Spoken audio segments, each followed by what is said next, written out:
Welcome to the Trophyz and Medalz podcast, where we discuss sports, fashion, music, and entertainment. Where trophies are temporary and medals are forever. What side are you on?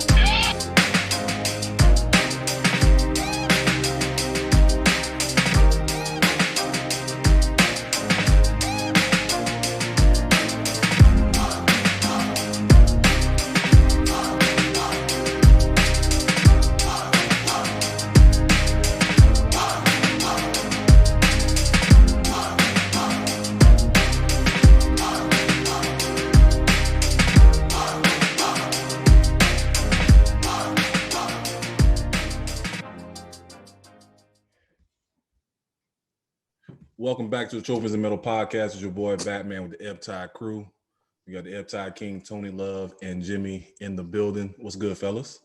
Hey, maintain it. Good, man. All right. Real good. We was off last week. We got a lot to cover. Some controversial shit. Some, Bill Cosby is free. Mac free. We got the NBA Finals with the Suns and the Bucks. We got Scottie Pippen going off on people. So we got a lot to cover. But let's start with the NBA first. So the finals has been determined. It's going to be the Phoenix Suns versus the Milwaukee Bucks. Injuries has been a big thing in the NBA playoffs this year. Giannis questionable as far as when he'll be available. I know Chris Paul missed some games. But I think it should be a pretty good matchup between these two teams that I don't think anybody pictured to be in the finals this year. Nah, that twin did. He called it. Yeah, he did. Called which one? Called who? Phoenix. This series. Phoenix? He called Phoenix and the Bucks? And the Bucks. Yeah. He won't call this series. But look what it takes. Take a reckless one to fucking pick a reckless situation. So the same twin talking about that Giannis is a bitch. Giannis is a bitch. Yeah, exactly. But he picking him to the finals? Yep, pick him to the finals though. So he can still be a bitch. I mean, just a bitch in the finals? A bitch in the finals. Yeah. I mean, he did his thing before getting injured. Yeah. No, him getting hurt got them in the finals because the Drew Holiday final could be the point guard that he was supposed to be. Well, this is why they traded for him. I think they would have got there anyway. I just think that long term, this shows you got to use Holiday to a certain extent, and Brook Lopez. Don't just use Lopez to shoot threes. Actually, let him post up. Get in the paint and stuff like that, rebound, all that. So I think it helps them long term.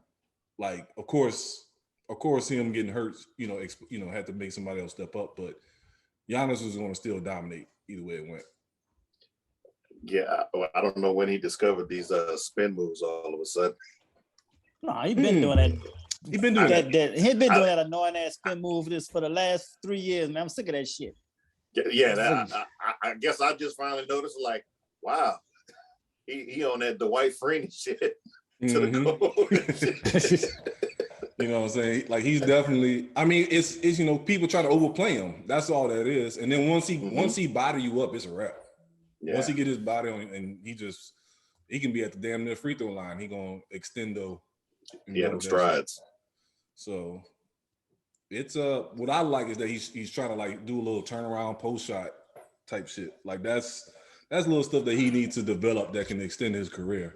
Where he ain't got to depend on his athleticism all the time. But like I said, I think they would have got through the Hawks. Of course, it helps that Trae Young got hurt and he couldn't run a 4.240 the whole game. Exactly. Yeah, pretty much. So that's once Trae went down. Once that's like so conveniently the NBA made sure to put the referee in that spot. Come on, dog. Come on, man. You're reaching, man. You're reaching. Freak accident. Everybody really reaching. This is how the NBA rolls, nigga. Look here, Stretch Armstrong. Hey, man. Mr. Fantastic. Hey, man. I'm sorry, man. That's just how the NBA rolls, man. They always do the most at the opportune time. Some miracle just all of a sudden happens. Yeah. I will say this, though. Organized ball, rec leagues and all. I don't think I ever seen somebody like step on a rough foot or something like that. I've seen some people maybe bump into him like after a shot turnaround, but I never seen nobody twist their ankle. That's what I'm saying. The ref was out of bounds, man. That's on Trey, man. That's what I'm about to say. Like he can't out of bounds my ass. Niggas in front of the ref was in front of the coaches table. Nigga, he ain't never in front of the coaches. Nigga, he's always right there in front of the scores table, not the coaches. I'm just saying. Hey, you can call. Hey. Scores table. That's too far back. That's too far back. We black people, you know, we known for conspiracy theories all day long. So fuck it, let's just stick to the script. Keep it a buck. Yeah, gotta keep it real. Fuck it, we just say it. Especially when we seeing people we don't want to see there. So we gonna come up with something to take they shit. Nah, and I'm the tainer today. I'm good with the Bucks being there. I was good with the Bucks or the Hawks. You know what I'm saying? Either way it went, I would have been satisfied. I don't want to see. I want to see two black coaches in the final. I ain't want to see this. There's no coaching ass cat for the Bucks up in here and everything. I don't want to see this shit. I can't say he's not no coaching. Nah, he can't coach, nigga. Yeah, no, not today. Two different teams he brings to the top of the league. That's luck. Wait, what team? What the fuck do you mean? What team? Atlanta Hawks. When the Hawks was on their run, he was the coach. He was the coach.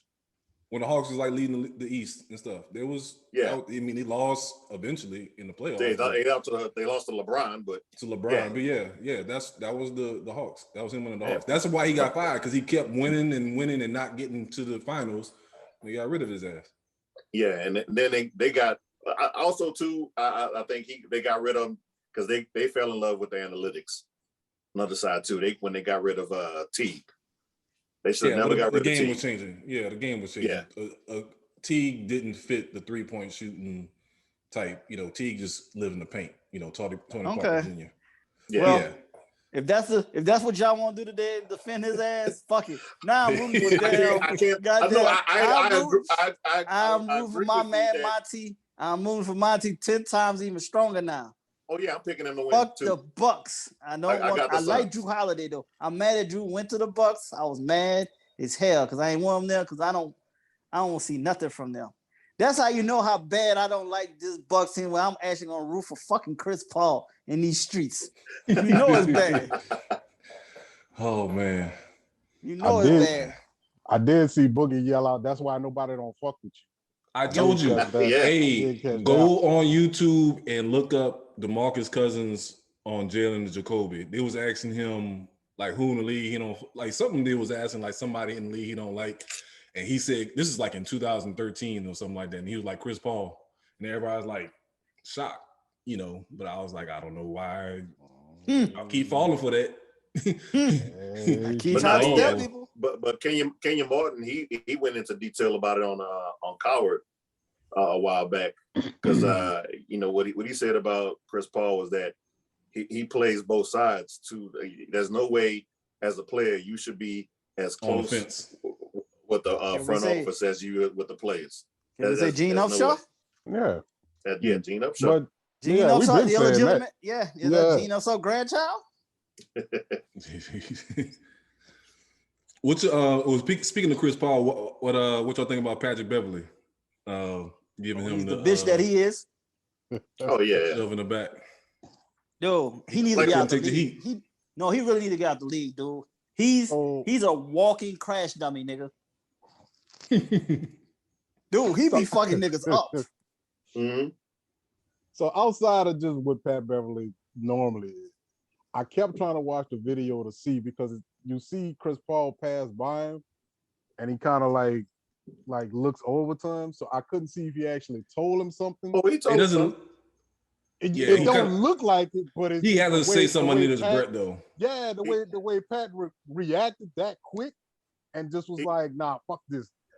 He told him something and like, but like Mark Jackson said, y'all been chirping at each other all series. And that's the moment you want. Right, because Pat Beverly was going off in the first half, he was talking shit to Chris Paul. You know what I'm saying? Then Chris Paul got hot in the second half, and now all of a sudden it's a problem. Sometimes it only takes that one word. Yeah. Whatever that hot button word is. Yeah. If you like, hey, Honey Nut Cheerios. right? Yeah, bro, exactly. Like that's all it took. Yeah. I'm waiting. I'm waiting outside the locker room. I'm at the Right. bus. You know what I Over Honey mean? Nut Cheerios. Mm-hmm. That's I'm all pretty it sure took. there's somebody that told Melo many things in the league. Oh yeah. Exactly, but that right there, your wife tastes like Honey tastes Nut like Cheerios. yeah, that's grounds all for it meeting you took. at the bus. Hey, Yes, and I can understand that because Honey Nut Cheerios lowers your cholesterol. It's good for you. It's good for your system. Good for the heart. Well, it's good for the heart and everything. So to say that about your wife, like, yeah. When she's good for my heart. She's good for my KG heart. he really thought that one out. Yes, he did. He went extra. Hey, and she kind of the same complexion of the honey. That's what I was about to say. Yeah, that's what I was saying. The visual is crazy. Yeah, your woman look like honey, nigga. You think it's basically your woman look like honey. Mm-hmm. But what I was about to say, oh, that's definitely on KG's greatest hits. That one, and when he called Villanueva, what he told him, like a cancer patient. Look like a cancer patient. Like Charlie Villanueva don't talk trash to nobody, and had his ass boiling on the court.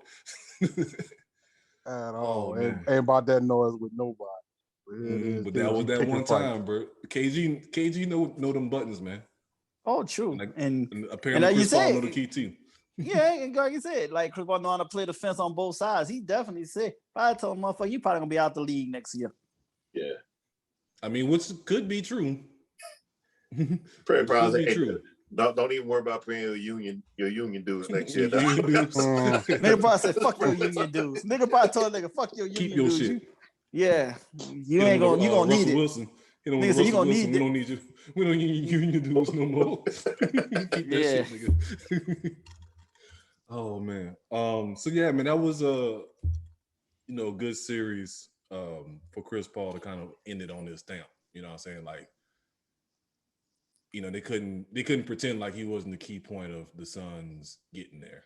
You know what I'm saying? For him to go off the second half and just carry it. So like I always say, when he on your team, you love Chris Paul. When he on the opposite team, you want to choke the fuck out of him. So true, but Crash Bandit dummied up, man. He fucking broke Booker's nose. Then he does. This nigga was just doing some reckless shit. Westbrook's knee. Series. Westbrook's knee in the past. Like I think he did Luka. He got Luka too. Yeah, he got Luka before. Bubble.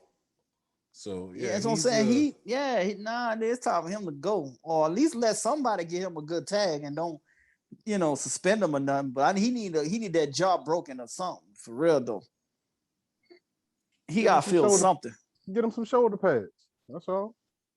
No. Yeah, get him some shoulder pad. Put him out down with the Rams or something. Nah. Because guess what? They hit back. They hitting out there, coach. They hit back when you put them pads on. You know what I'm saying? So I don't think that's going to be the case. Right? That is legal. Mess around and get a pulling guard and light your ass up. So, sticking with the NBA, let's jump into this crazy shit. So, Scottie Pippen, man. Scottie Pippen wrote him a book. Got him some fine whiskey out, you know what I'm saying? He's out here on this little tour.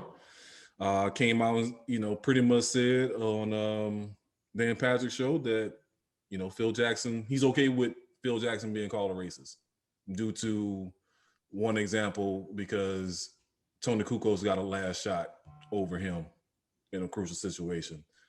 I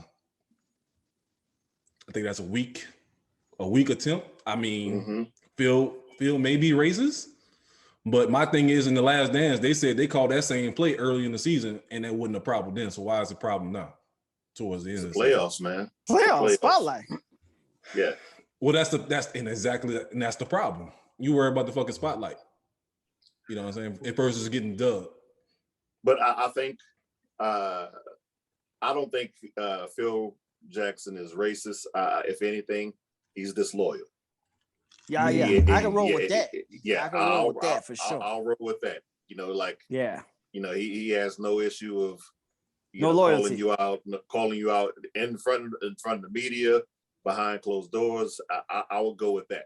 And for him, how he was feeling, hey, I've been here 7 years. I put in the work. I brought 3 championships. Give me the shot. He was the MVP candidate, like you said. And I hate that example. You MVP candidate, you're not a shooter. It was a catch and shoot situation. You're not a catch and shoot type guy. Now, if it was an ISO with 10 seconds left, then yes, I'm giving the ball to Scottie. But what it was like 1 second or less than a second on the clock? 1.8. Yeah. You want to, that's a catch and shoot situation. You're going to get it to your best catch and shoot person. And that person that year was Tony Kukoc. Yeah. Reason why Pippen was an MVP candidate is because he got to the paint and he locked up and he got assists. So it wasn't because he was a fucking shooter. Like, and you know, the other part about it is I'm pretty sure there's other things that Pippen has experienced with Phil Jackson that make him feel that way. But that one thing alone does not fit the category. Well, I kind of felt like that too.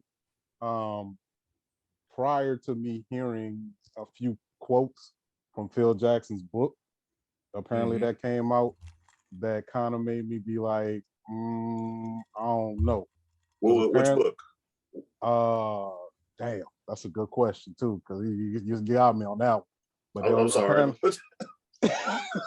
Tony Love, aka Research Department. It's our research department, man. It's our research department, man. But apparently he there was a book. I don't remember which one it was, but apparently in one of his books he talked about like the difference between black and white players, like how black players were ruining the league because they weren't fundamentally sound anymore.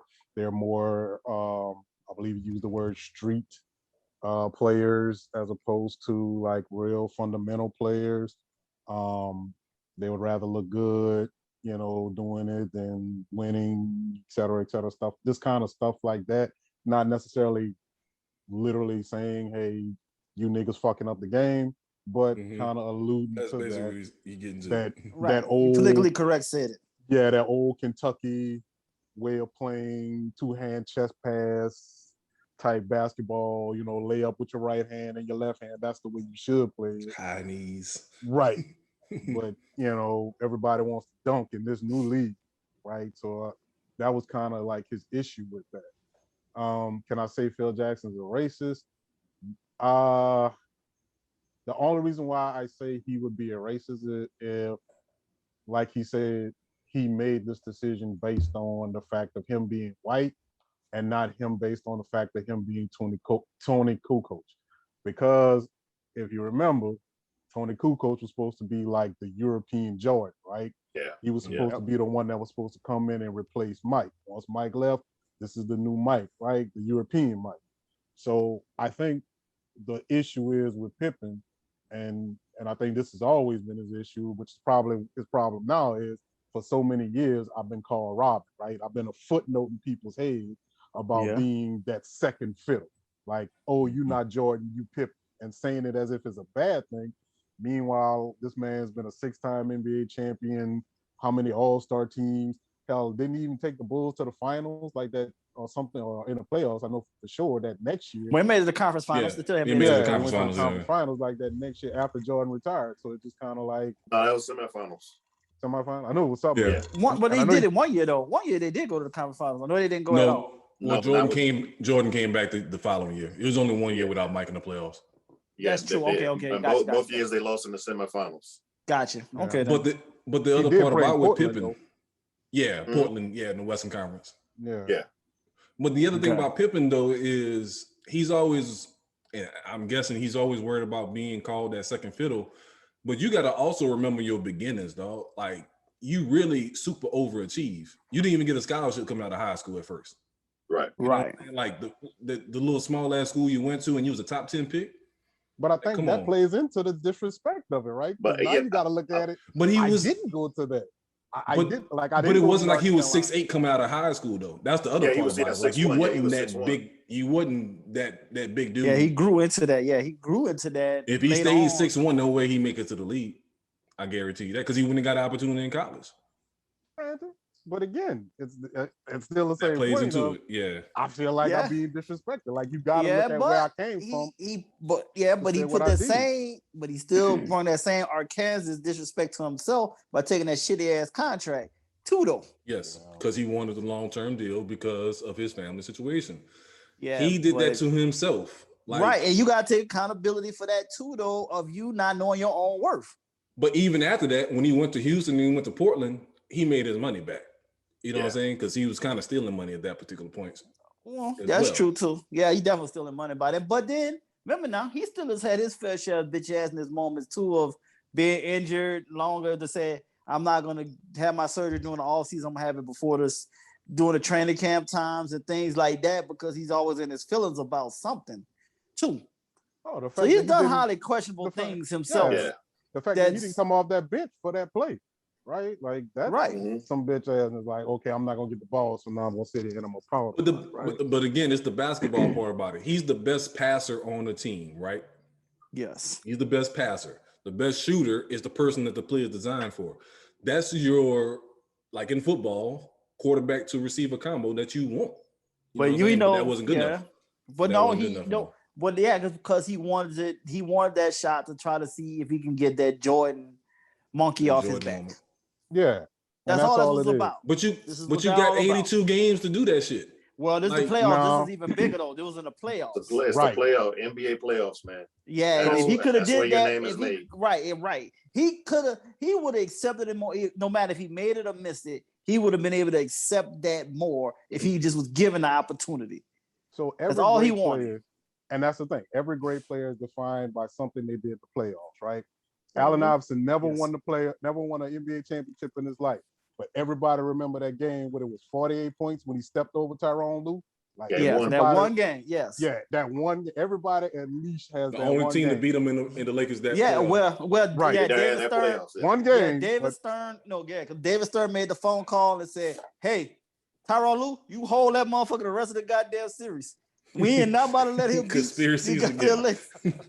Well, that's Mr. Fantastic. Yeah, Fisher and Lue was all over him the rest of the series. Yeah, holding him for dear life. But also remember, Iverson got hurt too, though. Remember, he missed the game because he was being held. Dude, he got hurt for being held. Iverson was a football player playing basketball. Don't talk about. But he missed the game that series, though. Yeah, because they was holding him for dear life, nigga. They knew they could not stop him. They said, "Oh shit, we can't let him keep doing this." I mean, they took his moves away. So I mean, that's a whole, Then they took the man whole crossover away his rookie year. Bubba Chuck, right? So, because you know who he did. Look who he did it to, though. Right. So that's what I'm saying. Anytime, and I thoroughly believe that video when he was playing. Now he playing with the Wizards at this point. When he's sitting there and he talking to the ref. Hey, come on, ref, he hit me. Well, I don't believe. I didn't see it right, but I believe. Like you can't tell me when he was the Bulls, stuff like that didn't happen. He's playing with a whole Wizards team now, man. Come on. You think they're gonna let Iverson get away with crossing up Mike at that point in time in the league?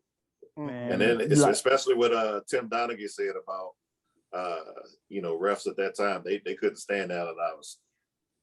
Because they could not stop him. The league couldn't stand Allen Iverson. Yeah. They was like, I told you, a whole new breed. Right. Allen Iverson gave LeBron James the best advice ever. And like he said, nigga, you don't never want to get that knock on the door from the league, nigga, because they ain't come smiling. They ain't coming smiling. So just do right. Feds, huh? Yeah, that's it. Trust me. So you don't want that knock. Trust me, you don't want that knock on the door. So that's why LeBron stayed on the straight and narrow the whole time too, just off the strength of the advice from AI. But nah, that's how it all goes. So Phil is who he is at the end of the day. But Pippen, he's selling a book right now. At the end of the day, that's all he's trying to do. But so here's my thing also with Scottie Pippen too. What I feel like also what happens with Scottie Pippen, even if it is true, the problem that he's suffering from now is he's the second man to tell you the story. And that's always a problem. Whenever somebody tells you this, you always tend to believe the first story you heard. Person. So I think right now with him saying a lot of this, because he's kind of like the third person. He's kind of third between Mike and Phil. Right. So you're getting it from different people, and then finally now he wants to speak up. The problem is you don't heard this story already too many times. So you like, because essentially what he's doing is the same thing Kwame Brown did, right?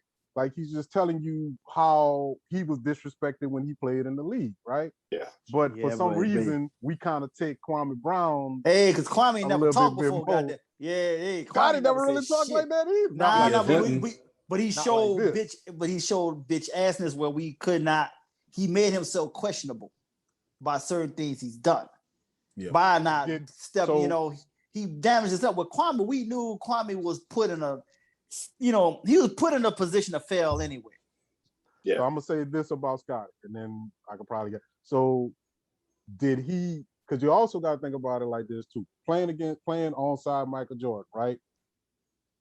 If I'm the league, if I'm Gatorade, if I'm Nike, if I'm all these people, I'm really not going to cast that guy that could potentially overshadow Mike in on this team in any kind of good light, because I'm keeping everything focused on Mike, right? Oh, no doubt. Mike is the focal point. So anything, Right. if I can get a clip of Scottie Pippen saying some more dumb shit or doing some stuff that makes that, then I can turn and then recall Michael Jordan. Yeah, Michael Jordan. Come on, guys, let's go. And then I get Scottie Pippen on a bench like this. That's the perfect shot for me, right? I can sell that all day, especially if I'm Michael Jordan's people, which he was alluding to. A lot of those cameras that was there, they weren't NBA cameras. It was Michael Jordan's film crew. So right. I kind of tend to, I got to pull for Scottie on this one. Man, I'm kind of Team Scottie. I want to point out one thing on this. You know, when the comments of Pippen came out and everything, you know, everybody was criticizing Pippen about what he said, and saying how he was wrong. Have you noticed that nobody's from those Bulls teams haven't said anything at all? At all? Course, no, not surprised by that. No, nobody has come to defend Phil Jackson. No one has disputed his opinion of Jordan playing to the cameras by passing that ball to Kerr. Nobody's defended that. Mind you. So Bulls, Lakers, and Knicks. Right? Nobody. Mm-hmm. The only person I heard is Shaq, and Shaq was just more like, shut up, Scottie, nobody wants to heat. Yeah. Not necessarily defending Phil. So it's kind of like, okay, so nobody feels like, because when I forgot who, some coach they call racist or whatever. I mean, everybody flooded. I think it was the Michigan basketball head coach for the Fab Five or whatever. You seen Fisher? all of them come up. Yeah. No, it wasn't Fisher. It was the dude. No, it was your boy that went to the Bulls. He was the head coach for the Cavs. He went to Beeline. That's the Beeline. Yeah. Everybody came out droves, right? Like, nah. But yeah, these are those young kids just couldn't relate to him at the time. That's all that was in the league, though. And then why they felt the way they. Yeah, so that was with that situation. But then I'm gonna tell you, this is another thing why people ain't taking Pippen serious neither is his woman right now. Well, it was all this energy. Hey, ain't helping your credibility. Your decision-making skills is not the best. Your decision-making skills ain't the best here by picking something like this that ain't helping your case neither. I mean, hey man, open your mouth when need to be open, and you wouldn't be in these situations. But look what he got running in these streets right now that he had kids with. And the sad part about it, it could happen to anybody, right? It can happen to but he just had the worst luck across the board here. Like, damn, son. Hey man, I don't know what he did in his lifetime to deserve all of this, being second fiddle and looking weak and lame, but that's what sometimes your destiny is your destiny. And that's what I'm wondering too. Is it a thing of like not speaking up and not actually asserting being too passive, passive. That has caused him the kind of, so like rather than him say something, he goes and pout, right? Or he he does he sits up there and just meme us people or whatever. Exactly. Rather than actually just saying what's on his mind. I think another part of it too, what Kwame Brown was saying, is that you're going up against this machine. If you go up against this machine, you're not going to look good anyway. Right. So I think Pippen knew that early on, that if he come out and say anything against this, he's going to be the bad guy no matter what he says, regardless of his recent guy. Right. True. But that is true. And he blew a lot of money too, though. Yeah. Also, he had to make sure he get it back. Yeah. Also, at that time, you're looking at this. He couldn't say it in the middle of the run, right? Because that could potentially ruin the team. And if it does that, now people mad at you for ruining this dynasty, whether they Bulls fans or not, just people that were just riding that wave of this, Michael Jordan, right? Now here it is, Scottie Pippen on cam and it broke. Now the whole league pissed off at you for this. So I don't know, man. Like I said, I tend to lean with Pip on this one a little. Yeah, because a lot of those teammates, they while Jordan was the asshole and the asshole leader, and when you got the example you got to follow. A lot of those guys said, when they went to Pippen for more the strategic and the intelligence of it. You wasn't. Yeah, Jordan wasn't gonna tell you where you need to be. Jordan was like, "Hey, follow my fucking lead." Yeah. Right. So, but let's take a quick break and let's continue with the NBA. We can jump back into the Rachel Nichols and Maria Taylor issue.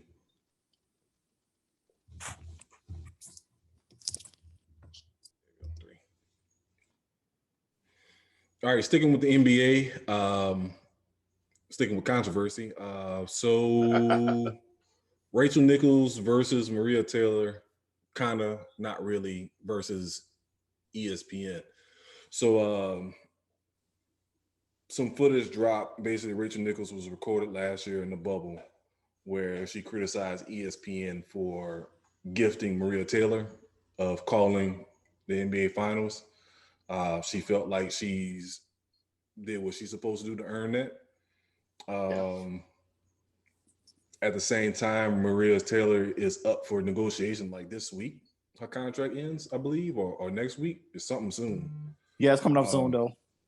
So, I'm pretty, that's playing into it. So I don't know how that's going to affect her signing. I think she turned down the initial offer. Yeah, and now she's about to get lowball because they hurting for more money right now. Right. So, now, Rachel Nichols kind of being a bad guy, she may not be wrong, but, same thing like we said with Scottie Pippen. You may not be wrong, but, that's not the conversation to have over the phone, especially to get busted like that. Like you got played, whoever, I don't know if I didn't think I seen the article where they actually named the person who recorded her, but she got fucked over. Yeah. Right. So even though it may be true, but again, it's just, because, I think with Rachel Nichols, she's a true journalist. She comes from print, condemning in front of TV and everything, and been in 20 plus years to get to this point. And whereas Maria Taylor, a sideline reporter to this, it just, I feel the beef, not so much beef, but the anguish. Like, can you see that? You see this shit for real? They really gonna do me like this? But the other part, but Rachel got a show every day. That's the now. other thing. Yeah, I know, the jump been on for years. Right. Yeah, but that's what makes her qualified to be the host the NBA Finals though. At the same time, right? It's like you want it all. I get it. Nah, they ain't want it all. That's what you supposed to get promoted to, though. You should be promoted to that. So here's the thing about, because just kind of like this was kind of like what I wanted to do, right? So here's the thing about that.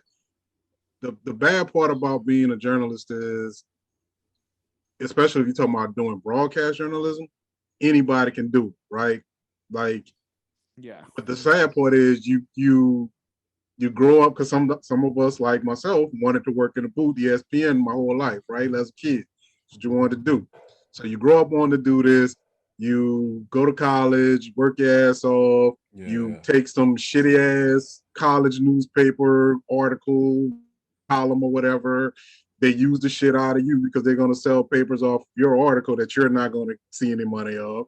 Basically how college football or any other sport works, right? Yeah. Mm-hmm. Then now you graduate, you work at some bullshit ass newspaper, the Daily Planet, or with some other bullshit. And now you got to work your way up.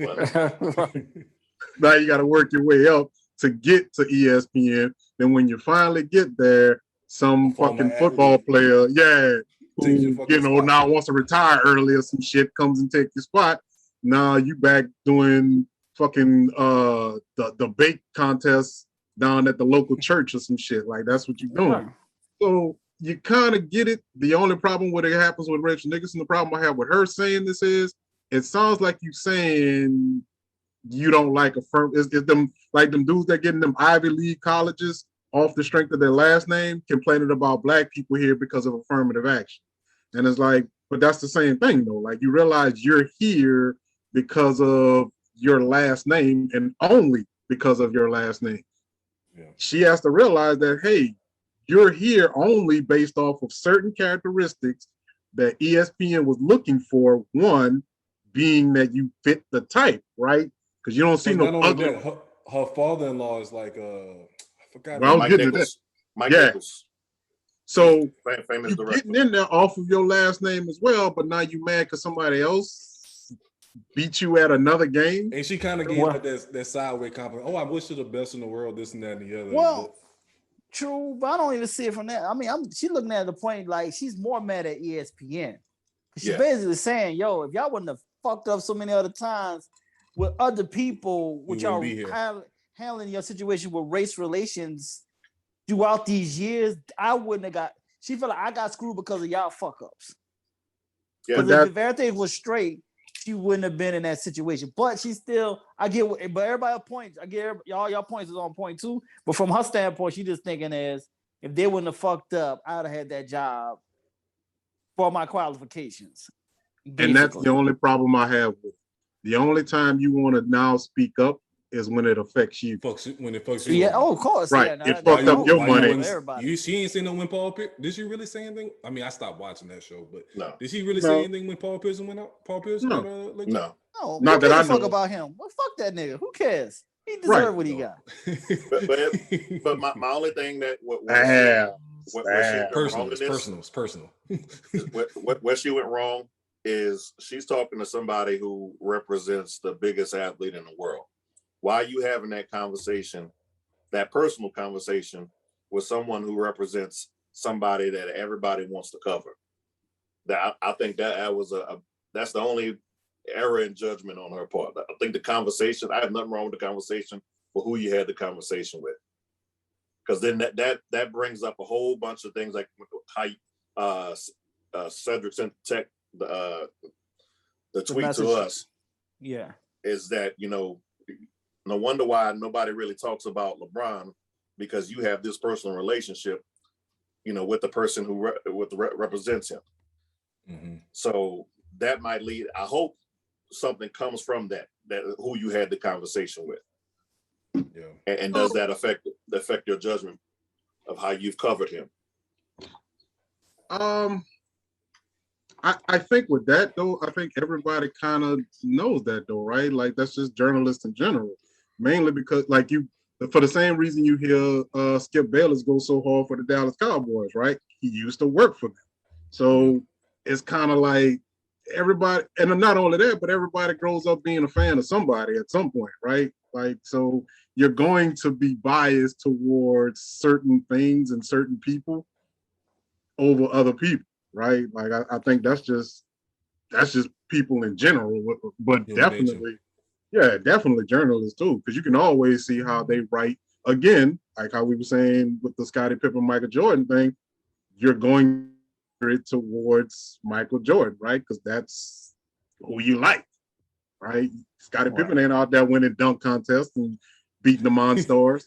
So, True. What we worried about him for? And he did get a dunk contest and didn't get past the second round, I don't believe so. Yeah, why wasn't Pippen in Space Jam? You had Sean Bradley over Pippen? Real? Well, hey. Oh man. Hey, you gotta look at it. Hey. Space Jam. Well, yeah, no, take that back. Yeah, LeBron, he's put Anthony Davis in there. Street clothes. So that makes sense. But that's your affirmative action right there, right? Sean Bradley. Reverse. Yeah. The same way how this one, this new Space Jam, they got some people like they decided to put WNBA players. Not saying that that's a problem or an issue, but you kind of wonder also is this because you see the times now? Yeah, it's so all about the times. You not only have a WNBA player, but you have a Black woman as well. I don't know. I don't know if you placating or you really decided, okay, let's just do something different. Oh, no. Politically correct. They're just trying to be politically correct to the high level. She's also in LA with the Sparks too, though. You know what I'm saying? So that's the other part about that connection. Lisa Leslie was in LA with the Sparks at one time. I'm talking about LeBron and her playing in the same arena, having that connection. So like, for Jordan, she signed? Is she signed to him too? Is he signed to the rich clique? We need to find that out. That might be the case. I never considered that connection. Damn good call. Because I know the sister, the younger sister, the one that works on ESPN, the one that's in the movie, is the one that was like the MVP finalist and stuff like that. Yeah, the older sister. Yeah, so that might be the case. He might be with Rich Paul. So what is it? Maverick Sports or whatever? No. Clutch Sports. Yeah. Maverick does TV. He does TV. Maverick on the TV side. Rich is on the sports side. So must be nice though. Yeah, I can't lie. You can't knock LeBron. Squad up. He's squad up nice. That's a fine posse. LeBron. Look, there. Yes, Phil Jackson. Nah, that was. Oh yeah, no. Was that Phil that said that? Phil said that. Yeah. Phil said that was something else that they were talking about. A quote from his book. We called them posses and stuff like that. Like, dude, these my business partners, man. What the fuck you talking about? Right. We above that shit. So yeah, man. That shit wild. I know one thing. I ain't watching this new Space Jam. Thanks to my nephew. I watched the first one. I'm about to say the first one. The first one, I got burned out. My nephew literally watched the movie to the tape pop when he was a kid. So DJ said something earlier. He's like, I can't wait to watch that. I looked at him crazy. I was like, I can't do it. I got HBO Max, so I mean, I got it too, but I ain't gonna watch it. I ain't watch Mortal Kombat either. So I mean that. Oh, that was free. I watched that. Yeah, I heard it. I watched that one too. Yeah, that fucked it up. Yeah, it wasn't the best, but hey, it was. No, it was trash. It was trash. I couldn't. But that's another story. Yeah. Sticking with the NBA, just kind of wrap this up. So there's some coaches changes. So Jason Kidd, after rejecting the Portland Trail Blazers, he has been signed on to coach the Mavs.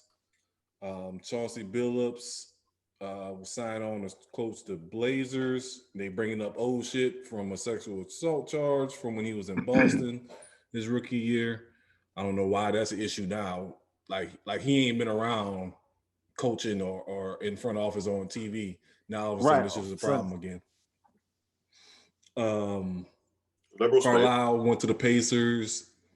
However, no one wants the Pelicans. What the fuck is going on? Yeah, I don't know what's the hell going on with that.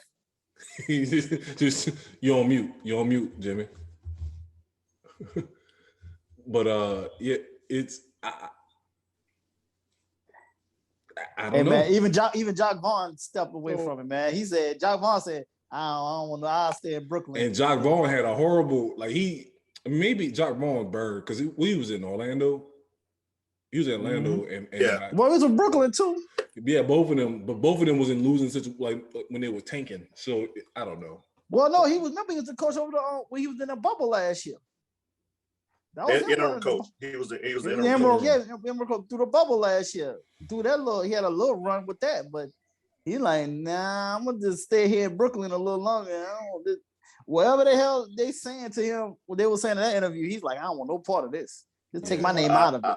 I think what the narrative that's being put out there is that the Pelicans are still under that umbrella of the Saints.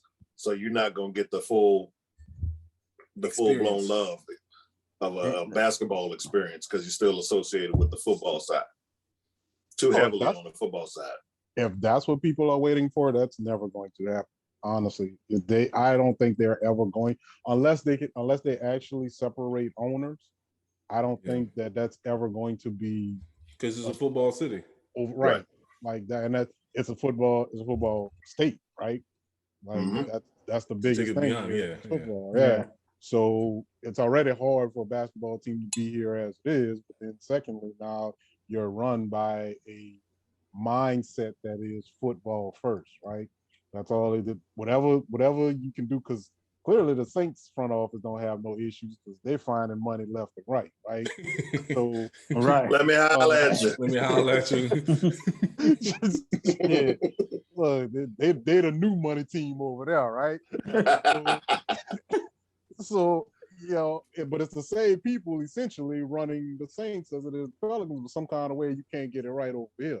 Now, I feel and believe that what they're doing is they want to hire Spoon, but I think they're testing the waters to see if whether or not they could do that and it'd be accepted. What the backlash would be. Yeah. That's a good point because she's Teresa Witherspoon. She's an assistant or whatever. I'm sorry. I didn't. For the listeners that may not know. Yeah. We know. Yeah, I know y'all. That's why I said it like that. I think she's her energy. So I think her energy fits the male basketball side. Like, you don't say. I'm trying to be nice about it. You know what I mean? That away, sir. Hey, man. We just say we just gonna keep. I'm trying to be politically correct. Her energy is appropriate. Her energy is appropriate. So, like, to me, I think she wouldn't have a problem commanding the huddle or commanding a practice or commanding the timeout or whatever. And for the casual fan, I don't know. I don't know what the casual fan would think. You know what I'm saying? I don't know what the investors would think. Yeah. Shit, you ain't putting no money into them anyway. So what the fuck you worrying about the investors But the other part about it, I think about is what Zion is going to think, because that's what who gives a fuck about what that fat bastard wants? Hey, get that nigga out of here. I'm on the Trey Zion train anyway. So yeah, I don't care. So that's what they may be overthinking the situation, but I think because what's the girl name from the Spurs? Was it Becky Hammond? Becky Hammond, yeah. Everybody's been talking about her so much. Like that's a good point. I didn't even think about Spoon.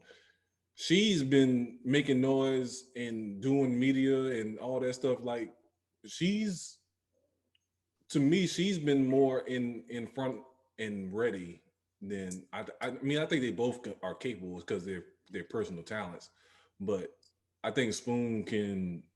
Nah, she fits this environment. She fits the city. She's from Shreveport. Where's she from? She went to Louisiana Tech, but I think she went to Texas. Yeah. Okay, maybe that's what she just went to school there. But yeah, she just fits. I mean, that's a good call. Like I said, I didn't think about her, but that's, to me, if that makes sense now. If there's such a delay and you fill in these gaps, like why nobody's been pushed to the head of the line, and like you said, they may be filling it out for Spoon. And that's the only thing I can think of. Let me say it like that. I would love that though. Honestly, I would love that compared to a lot of the options that's out there right now. I prefer her than anybody else. Right, I agree with that because there ain't really much out there now. We had that conversation the other day. Like, who else is left? But I think that was the point, right? They wanted. I think their first top choice was Key, right? Mm-hmm. That went away quickly. Then boy from Brooklyn, Vaughn. Vaughn, yeah. You whiffed on him too. So it's just kind of like, okay, I can't get these. It's that thing of like, I can't get these big fish first, the names that'll get people excited. What else can I do? And I say you gotta go left. Right. Why not go left? You ain't got nothing to lose. Really don't. Yeah, Vaughn, he's been in that situation, like you said, where Magic were tanking, and he's been on that staff where the Nets have finally gotten to where they are. He wants a product that's ready to make that next move. Whereas the Pelicans, they got draft picks coming, out the way. You got something you can build. Yeah, and I think the other part about it for the Pelicans, like you was talking about with the Saints and the Zion situation, nobody wants to sign up for the Zion situation either. But the draw, you talking about the draw. If you sign Spoon, you're gonna get all the media attention that you want. You know what I'm saying? That's the other thing. Yeah. Regardless of if you trade Zion or not, you're gonna still get the love across the league because you're the first team to hire a woman, not only a woman, a black woman. Right. Yeah. You know what I'm saying? And it actually fits because you win. Like, if you're going to hire a black woman anywhere, it's got to be New Orleans or Atlanta. Or Chicago. I don't know about Chicago. Yeah, nigga. Okay, now. I mean, you've been up there, so. You see how that mayor be around there in Chicago? You need ignorance. Hey, yeah. When an alderman is the most powerful person in the city. Yeah, so you can get away with that in Chicago, too. Chicago is another city you can get away with that in. I can guarantee that. I'll say this for Chicago. If it's the right, Well, yeah, gotta be the right Not one just- though. Yeah, yeah, of not course. just No, ain't gonna be no any. any. No, she Yeah. gotta be black. No, she automatically gotta be black. You know, Yeah, but the right black.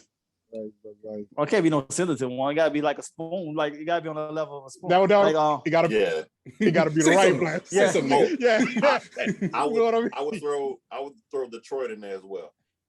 Detroit too. Yeah. Detroit. I Yep. Yes, Good I can call. see. Yes, I can say that too. Yeah, you are correct.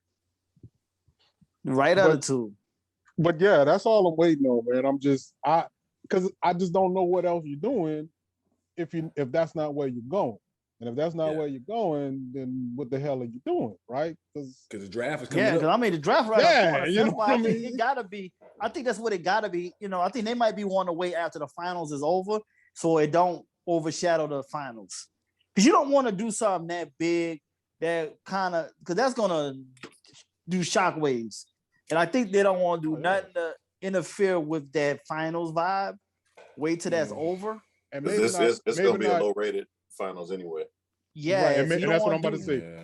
Maybe not interfere, but overshadow. You Right, know, or and you don't want compete, that or heat, compete. yeah, Yeah, and you don't want that, compete right? And maybe Adam Silver's probably told him, "Nah, that's just wait." That might be it too. They might have called it in already. That's a good point. They already may have probably called calling it, and Adam probably saying, "Okay, we're gonna roll with that, but we right now need to just make sure we get these ratings in for this final to the best of our abilities. We don't want the coverage. We don't want nobody keep speaking about that through the coverage of this. They're trying to like do a new regime of starting to get new talent to start bubbling through the NBA so fans can start watching other teams and the usual, Just the rather than usual keep dealing people. with the usual suspects all the time. So you kind of want to go with a whole, you're trying to sell a whole new crop of young players and stuff like that. So I can see it going that way. So they might have already, like I said, made that call because there's a possibility. But if that is the case where they've made the call and it's just keeping a hush hush, it's not hard to do because she works on the staff anyway, right? Right. Yeah. So You got Swim Cash there. You got Swim Cash in the front office also. So we got women all through the mix. And I think Gail will push for that, Gail Benson. Oh yeah. Just to do something different. Oh, she all about doing different. Give fucking Jesuit $5 million for no fucking reason whatsoever. He's still hurt from last episode. Fuck, they got their own money. we all still have a little hurt from last episode. Oh yeah, Carrie was cracking up. Well, you seen the post? Yeah. Did you? Yeah. Right. Now, mind you, the score, and this is the last thing I'm gonna say about it. The score was 28-6. Carrie scored 3 touchdowns. That tell you right there who won the game. It's 28-6, and he scored 3 touchdowns. Like, come on, bro. Yeah, What I did? That nigga was like, that's 30 years ago. I was like, apparently he's still hurt. The biggest reason why I'm still hurt because I'll actually watch the game film after that Saturday or whatever. And apparently there was a fumble that was like on the 20-yard line that I jumped on, but I didn't realize nobody was like 30 yards away from me. Like So I could have actually scooped up and scored, but all I saw was fumble. So jump on it because it looked like we're going out of bounds. Yeah, so it hurts a little. Just a little thing, I could have scored. You could have scored more points than the offense. All right, look, and I would have bragged on that shit till today. Oh man. All right, man. So let's jump off sports, man. Let's get into it, bro. Bill fucking Cosby. That freedom ring. Hey man, they did what they like this. The higher being did what they wanted to do to Bill. They tarnished his name and his legacy to keep him from buying NBC. They say we're gonna make him sit here for a minute. Now he can go and get out because that technicality was already in the mix from day one. That's what I don't understand. The technicality was there from jump. Exactly. And that's one part. I'm gonna get to the other part about it. So the technicality, we knew from jump that there were certain things they couldn't use or shouldn't have used against him. Right. Yes. So that was the confusing part to me. Is like, okay, if it was good, if it wasn't a problem then, why is it a problem now? Type of situation. Because like prosecutors, who I hate more than defense attorneys, they want to win too.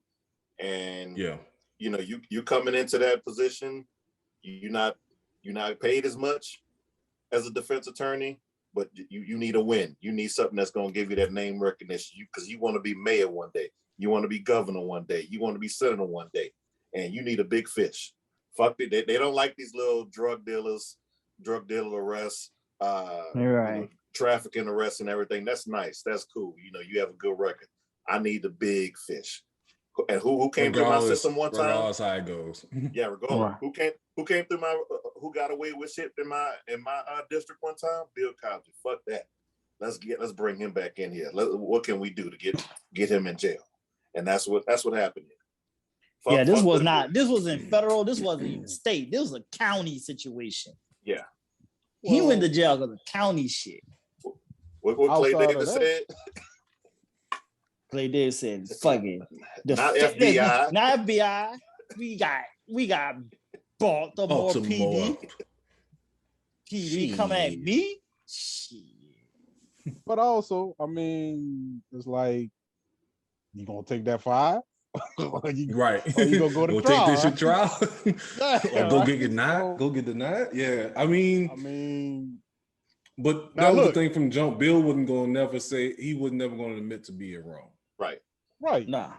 And then they said that even the parole board was like, if you just, admit you did wrong here and I'll take some sex offender classes, Bill, fuck y'all. Fuck no. Send me back to my, I ain't do shit. But that's also the idea of when you got a strong legal team, right? You can stay 10 toes down, right? Right. And have I got a hungry lawyer that'll eat the case, right? Yeah, exactly. So it's like, yeah, bro, like you look, how they say it? I can do that standing on my head, like whatever. Like, now, what's your boy name? Since we talk about the why, what's your boy Weebay when he was eating the fucking sandwiches and shit, and coleslaw? Yeah. What else you got? Nigga fucking eating them shit. Yeah, I did that too. Yeah. I mean, hey, like whether you like it or not, and there are a lot of people that rightfully understand why you don't like it, because I mean, you kind of feel like Bill did that shit. Whoa. Okay. Oh, we got an opposition to that. I'm sorry. Like this. He did. Whatever he did. But this is done in the 70s where everybody did everything. And there you have it. It becomes a thing of like, this was like an ongoing thing. Yeah, is it something where it was like, because what he admitted to was giving them the quaaludes, right? Like that was the idea. He gave it to them, so they knew what they took. To them, right? And then afterwards we had sex after I gave it to them. So it's kind of like, that again, where you got to have a strong legal team, because there's certain things you can say without actually saying things. Yeah, it's how you say the thing without. It's one thing to give. It's another thing to give. Yeah. Right. That's the wordplay. Wordplay. And that's what he did. I mean, but that was something everybody was doing at that time anyway. So it wasn't like he was doing something out of the norm or anything sneaky. And then how you gonna hold somebody to something that happened 40 years ago? And this is the same man, remember now, that which Nixon and them, when Nixon wanted him to come perform in the White House, and he told them no, and they had the FBI tracking him ever since. So how in the hell you know every move he making? Oh, it is. I am a firm believer that it's always an issue of we come for you when we ready, right? Right. Yeah. I think that this has always been a thing. They just decided that this was the most vulnerable time to hit him with it. Like, well, they hit him with it because he was trying to buy NBC, and he was close to sealing that deal. And then they don't know. As the theory goes, man, David, that dude allegedly close to allegedly. Yeah, but it's like, wow, all of a sudden you gonna come at him now? He had to be really close to getting it. But it's also, but it's not just that, but it's also the timing of his power. So like, he couldn't do this in the 80s, or the 90s, because he was still on TV and still a visual in people's America's mind. Day. Yeah, you know what I'm saying? But now this was the perfect time because he wasn't on TV, he wasn't in the public, he wasn't on social media. So this would have been the perfect time to attack him, regardless if the NBC thing was true or not. But also, he lost a lot of the black vote. That's too when he tried, because he crapped on us a lot too. So they said that. So it was more than more the time. Right, but yeah, exactly. Yeah. Right. Yeah. So he wasn't gonna get no support from us on top of that. So he had already he dig the hole for himself. I was gonna say that next too. He digged a nice hole for himself on top of that with the black community because of the fact. But the shots he was taking was legit, but it was just like you could have said it in a different way. They weren't legit at all. Oh, we're gonna get to that. We're gonna get on to that on the other side of the break. But yeah, we're gonna definitely get to the other side of the Bill Cosby's views. But to stay on this side as far as the attack, like it definitely was an attack. Like I think it definitely was because again, his original trial was 2004. They said or something like that. Well, yeah, that way they tried to charge him. They tried to bring stuff on him because what she did. The incident happened in 2004. She didn't report it till a year later, and so that's when the district attorney, after reading all evidence, like, damn, you waited a year to report this. I mean, had you done it that time? It went to civil. Yeah, it went to civil. It's like I really can't charge him. If I charge him, and there goes a prosecutor worried about his conviction rate. He knew if he went to trial against Cosby and brought this trial against Cosby, chance. He did not have a good chance. Not even his conviction rate, his job, right? Because if you swing for the king, right, you better not miss. Exactly. So that was a political like career saver right there. Like, do I want to take this on or not? Because if I don't have an ironclad solid case, I'm done, right? I'm doing that. I'm pro bono for life. Right. Yeah. So and that's and somehow he was able to convince Cosby and his team, hey, but if you come, admit what happened in this deposition over here in civil court, that'll be fine. We're not going to charge you. And that was like the green light. Okay, yeah, we're going to talk shit. Mm-hmm. We're gonna say what happened.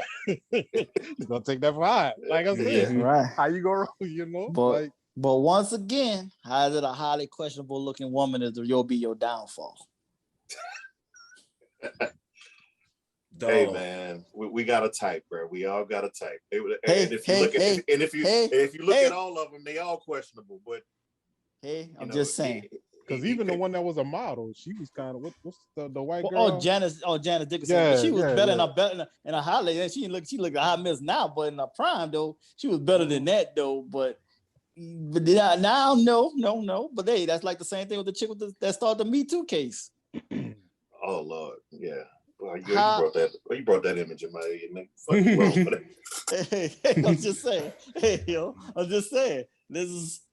Sometimes we gotta tread. I like this. I told you what I tell you, Tony Love. If you're gonna mess up, you fucking mess up high.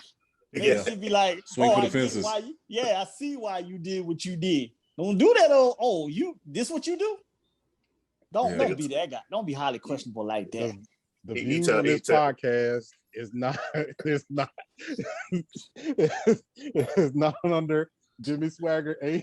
We have nothing to do with how they feel about this. This is a disclaimer. This dude told his ex, "You and him, I at least made you worry." Yeah. The fuck is this? Fuck is this? I don't know. Hey man, I'm just saying. Don't be called out in these streets about highly questionable looking shit. That's all I'm just saying. This is wise advice. Swing for the fences. That happened to Usher, right? The girl that said he gave herpes. Yeah, like I said. Hey man, I'm gonna just say this: cocaine is a hell of a drug. Mm-hmm. On that note, Tony, you know this, your baby. Fuck that. Let's take a quick break and we can jump on this other side of Bill Cosby because we gotta get into Felicia Rashad too. So yeah, it's about to get crazy. Yeah. So back in a few. All right. All right, man. Let's go and look at the other way with this Bill Cosby shit. Whatever they say he did that shit. Yeah. That's my point of view personally. Kind of like what we talked about in the chat. Like, who said this? Somebody said this recently. Well, to get a more descriptive point of view, but like, yeah, they decided to go to a hotel room with him. Yeah, I said that. Yeah, but like, did I really want to get drugged to fuck you? Like, I just wanted to fuck you because I'm a groupie. But did I really want to get drugged? But that was the era. That was the era, though. Everybody was doing. Regardless of the era, it's still fucked up, though. Like that's right. To me, kind of going back to Deshaun Watson. It's not what you did that was the biggest problem. Is how you went about it. Like if you Bill Cosby in that time frame, did you really need to drug somebody? Hey, he didn't really know. Everybody was doing this. That's the thing. It's like doesn't matter. A common nightly juke. It was a nightly common thing. So here's the fucked up part about it, though. What he did is no more different than what pretty much, I'll say 85% of what college males do on a daily basis, which is you try to get the females drunk enough so that you can take them home so that you can have sex with them, right? So the biggest argument when it comes to Bill Cosby is not so much what he did, but just the idea of how people look at it, right? Because when we have that conversation, people don't always look at it in that view. That chick that you just kept feeding drinks to, and now you took her home and you had sex, and she wasn't in her right mind. Essentially, what you did, well, I ain't gonna say essentially. No, what you did was rape, right? If she wakes up and decides the next day that she didn't want that, that's rape. So it's one of the things where it's just like, hey, how about this? I'm gonna wait till you sober, and then we'll talk about it then. Like, it's just not worth it. But we went to school together. That kind of happened. I know. That's why I said you know the story. You know the story. That's what I'm saying. Right. But that's the thing. Y'all more was on a low than budget. one occasion, right? Right. But y'all was on a low budget side. Right. And Bill on the high budget side. So it's like, it's a different, it's levels to this. Yeah. And then being in Hollywood, this was like they said, still was a common thing. And like he said, he willingly, they knew what they was taking before he take it. It ain't like he got a Darren Sharp on. I mean, I like anybody. No. Nobody say I was going to bring it up too, because the reason why I was going to bring up Darren Sharp is because the same women that's saying that Bill Cosby was a problem, I remember posting on Facebook about Darren Sharper before the shit blew up, and women were still on there saying, "Oh, I would have willingly." I would willingly took the drugs. So like that's the other part about it too. Like I think I went back on my memories on that one, and it was like, y'all remember y'all said this, right? Oh, yeah. But then you got these same women now want to say they were victims because you know what? They're looking for a quick dollar now. It's all about the money. Yeah, most of them it was all hurting for cash. They all cash. You don't bring something back up like why? And then it was like women that all look questionable as is. Like you could tell they had a checkerboard past. Like you look like you're the most stable heifer in the barn. No. So you can tell they just wanted to see if they're gonna give them some shut up money. But if you give them the money, they still was gonna say something. You couldn't trust them regardless. I don't think all of them. Maybe not all of them. Maybe not all of them. But then don't let now you decide now to have you have your morals or you feeling some kind of way now.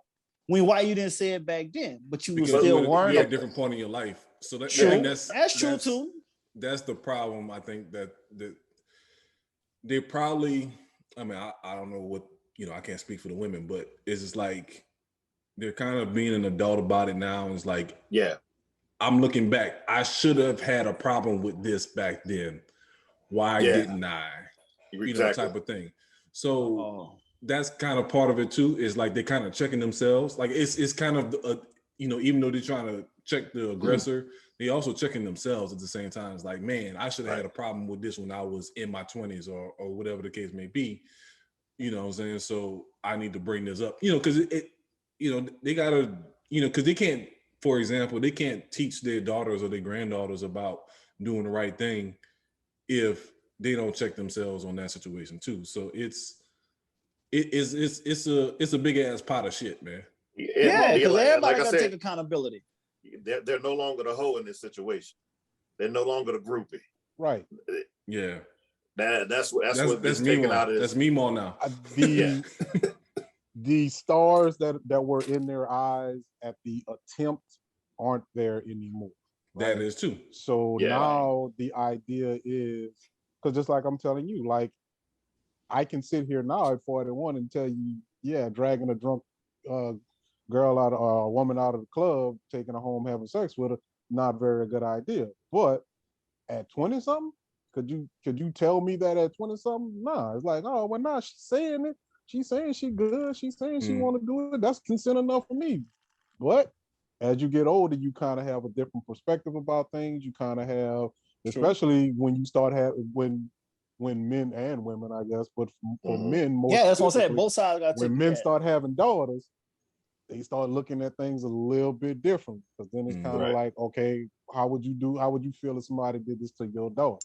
How would you feel if somebody treated her this way or had these kind of things be thrusted upon her? Like, how would you feel about it? So it really starts to impact you as you get older and you start to realize a little bit more things. And it's not as, oh, I was so Star Trek, Bill Cosby, right? Like, and Bill Cosby really wasn't the most handsome man in the world either. Yeah, I was gonna get to that too. That's why they got no leg to stand on him. But it was Bill Cosby though, right? Right. That's all it's about the name though. So it's like, okay, the Darren Sharper, that's why I probably get Darren more thrown off, because like most cats, he didn't have to.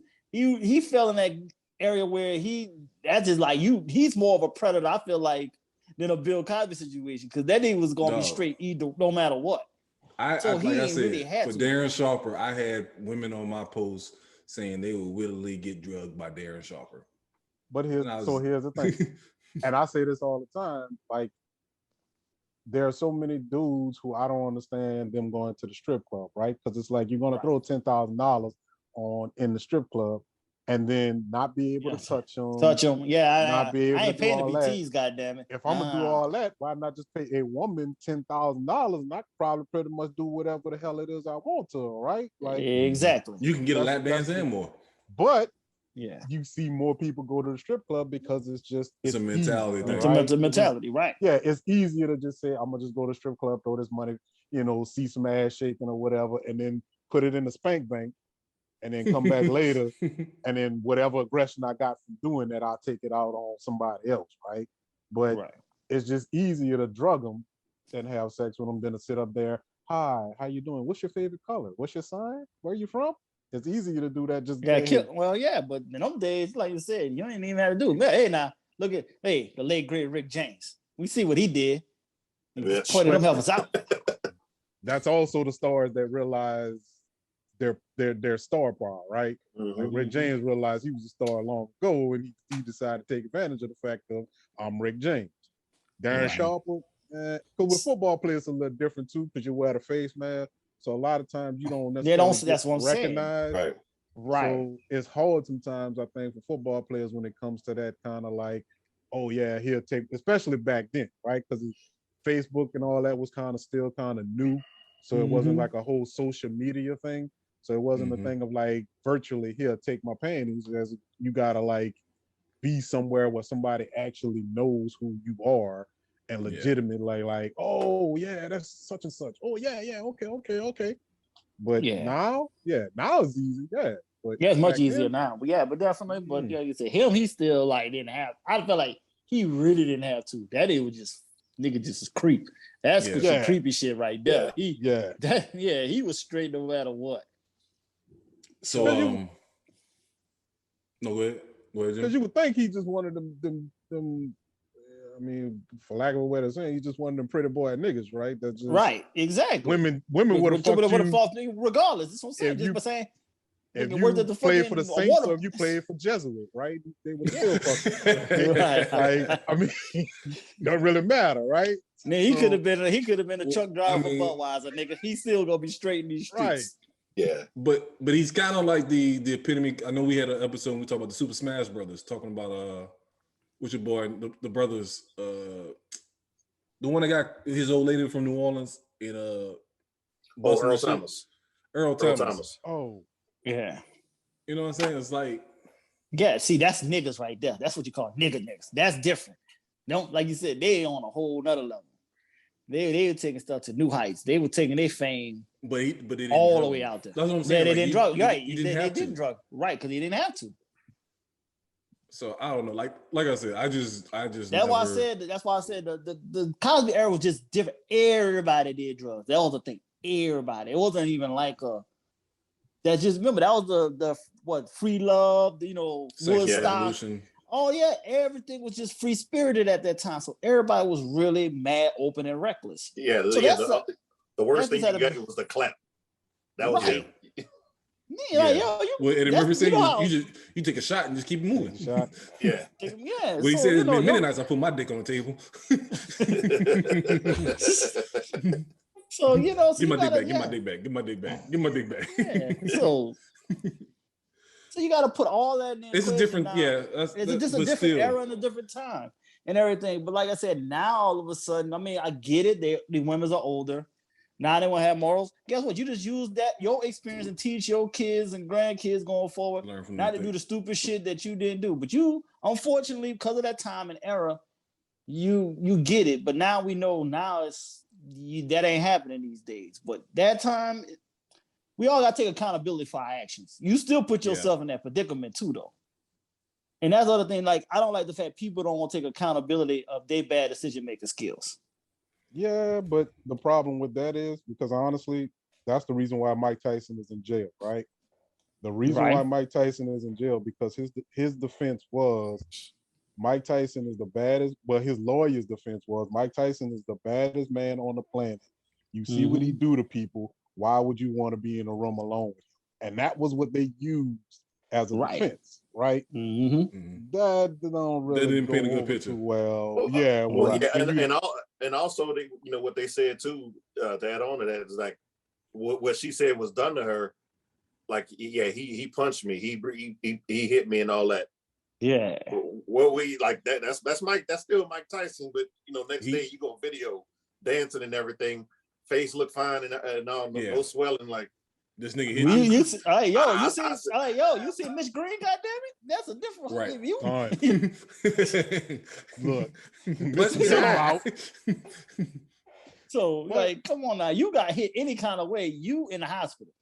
Yeah, you get hit by Mike. Yeah, you. But then the problem is, you got what compounded that, or what killed that argument was. You got people like Robin Givens, who the argument was, well, he's a boxer. He knows exactly where to hit and how hard to hit to make sure to not leave a mark. So there goes that argument right there, where it's like, well, she should have looked like this if Mike hit her. Well, Robin Givens said he hit her, and I believe Robin Givens because she fine. But she a hog in the game, though. So, I mean, that's another story, too. Now we know that, right? Now we know that, right? Oh, I knew then. I like, you can't trust her. But, I'm a good judge of characters. That's why it was hard for me to give people benefit of the doubt. These cats seen me in my prime would just look at somebody dead in the eyes and say, you ain't shit, and walk right on away. So, and then later on, they realized I was right. They ain't want to believe me at the time, but then when time goes on, it's like, okay, this nigga was right. They ain't shit. But so I don't have no patience. I read through people ASAP. So I guess I'm different. So that's why I try to hold people. I may have too much high standards of holding people accountable of the stupidity. But again, I still think the stupidity still falls again on Bill, though. Like, I'm too. I'm so.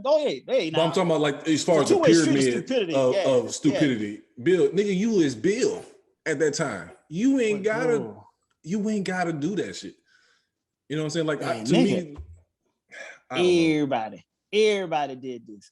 Nigga, but if you Bill Cosby, you hold yourself to a higher standard, nigga. No, really? I ain't got to do what normal niggas do. Fuck that shit. Whatever. Nigga, I'm the top of the pyramid in black culture. Fuck that. I watched the episode of The Breakfast Club with Stephanie Mills on there. And Charlamagne asked her about Quincy Jones, and all she said was, I said, oh shit. I know what that's gonna mean. That nigga Quincy this foul shit. And she seen it, yo. And she like, yo. Bill is still from Philadelphia. And Quincy's still from Chicago. And that's what I'm about to say. Is it their at the end of the day? It's a different energy. Is it their fault that we put them in that position that we expect higher levels from them? or is it just them being them, right? Like they're them we put being these them. expectations on them. That We is true. expect them to Right. act I don't like have no still make- expectation still- on nobody. because we look at him as Heathcliff Huxtable, right? That's Yeah. where we expect him to be. I mean, I don't. Cliff But Huxtable. yeah. But that, No, but I'm that- just saying, but that mentally, that's how we that look at it. expectation of who he was went out the window when the comments he made about black men in particular. Because there's like, oh, you on some bullshit. Because the comment he made is that black men have let black women down by not going to school, not getting the education, and therefore our black women are being more educated than our black men right now. And I took offense to that because, these white people go to school all the time and drop out and start their own thing and find out, hey, the school ain't for me. I'm gonna go join the army. School ain't for me. I'm gonna work my way up and build my own. I'm gonna start my own business. I'm gonna start my own. And there's too many. I know too many black men that have done that. And for him to go out and criticize and say because we're not educated in the sense that he was, and that he's been promoting, that we've let black women down, or we just haven't amounted to anything. And that's the other part about it too. Is like I saw somebody make a comment on Twitter talking about, well, if you got a problem with Bill Cosby being free, you need to donate X amount of millions to HBCUs. Now, like, just because you donate money, don't give you a fucking hall pass either. No, you know what I'm saying? Like that. Oh, whoa! In the same way, those schools need to give back Bill his money that he gave to them HBCUs too. Spellman did. We're gonna get to that too. Because I want to bring that up with Felicia Rashad. So it's. So I'll hold my comment by HBCU. Yeah, we're gonna get to that. We're gonna get to that side too. So it's, I don't know, man. This shit it's so many sides to this damn story. Like, it's bigger than just him getting free on the technicality. Like, that's the other thing people confusing. He's not free as in being not guilty. He's being free off of technicality. That's two different things. Oh yeah, definitely. But that's not the conversation that's being had with a lot of people. At least a lot of people that they don't got no sense. Yeah, because people think that because he's free, he was innocent, right? Like, right. Because, but that's because you believed he was innocent in the beginning, right? You thought, like you said, you was about to buy NBC, so they set all this up. So if you bought into that theory of this is just a conspiracy, a full conspiracy, not that he he's still any foul. part in it, right? That's what I'm saying. If you one of the people that not even they even believe in that side, then you weren't gonna believe that he was that he's innocent, regardless of what happened. Yeah, right. I lumped in everything. See me, I lumped in all of it. Like, he was foul. He did what he did, and they just held it in. They had that tucked in. They had that big joker tucked in there for the right time, and then that's when they smacked that shit on that table. Yeah, like I'm waiting, Bill. I'm waiting for you to make that move. Say it again. Bam. Slap the bitch on the table. I forgot who said it, but it's I'm gonna remind you that you a nigga. Right? Exactly. Yeah. And that was just another phase. We was starting to actually go somewhere, and then once again they like to humble us back to being like, hey, y'all still got a long ways to go. This is your nigga wake-up call. Exactly. Yeah. Exactly. We gotta get somebody gotta be making an example every 10 years. Somebody gotta be made 10 to 20 years. Somebody gotta be made an example. I say the same thing. They're gonna pick on somebody that's gonna remind you, okay, this ain't for you yet. Right? Yeah, like, we ain't there yet. We could still, we could still pull any one of y'all. Pull us all we let you live how you living right now, but don't get too much out of pocket. Stay in your lane. Mm-hmm. Again, not saying they don't do foul shit when they're given that opportunity. It's just we understand that that the bill comes due at some point, right? Right. Rinse due, motherfucker. and that's why what's his name? He has stayed in his lane wholeheartedly. Who? Tyler Perry. Oh hell yeah! I make movie for black folks. Black people. I ain't trying to chase this white dollar. I have space. If y'all want to use it, y'all free to read it. Cool. Just give me my cut and y'all go and wait. Keep moving. Yeah, keep it light. Keep it light. If not, I'm gonna still keep doing these BET television shows. Yeah, he already told me. Yeah, the horrible ass shows and all that. He bring Medea back. He already bring back Medea. He can't. He can't even help it. Like, he ready to bring her back already. But that's a small move. TV. Like, I don't know, Yeah. BET is Tyler Perry TV now, man. Because Yeah, it is. it's Yeah, not even taking not off. even like the Madea stuff, right? Like, Yeah, I all them didn't even horrible shows he got. realize- How many bad Yeah, shows like, he had on there? What is it? Something Rootless and Ruthless Ruthless, and yeah. yeah, the all has these and have. shows. I haven't Well, watched none yeah, of them shits. he got a lot of bad shows on. I ain't watched none of them either, but they all say Tyler Perry presents. Presents, Right? yeah. That's all I know. That's Right. all I know about him.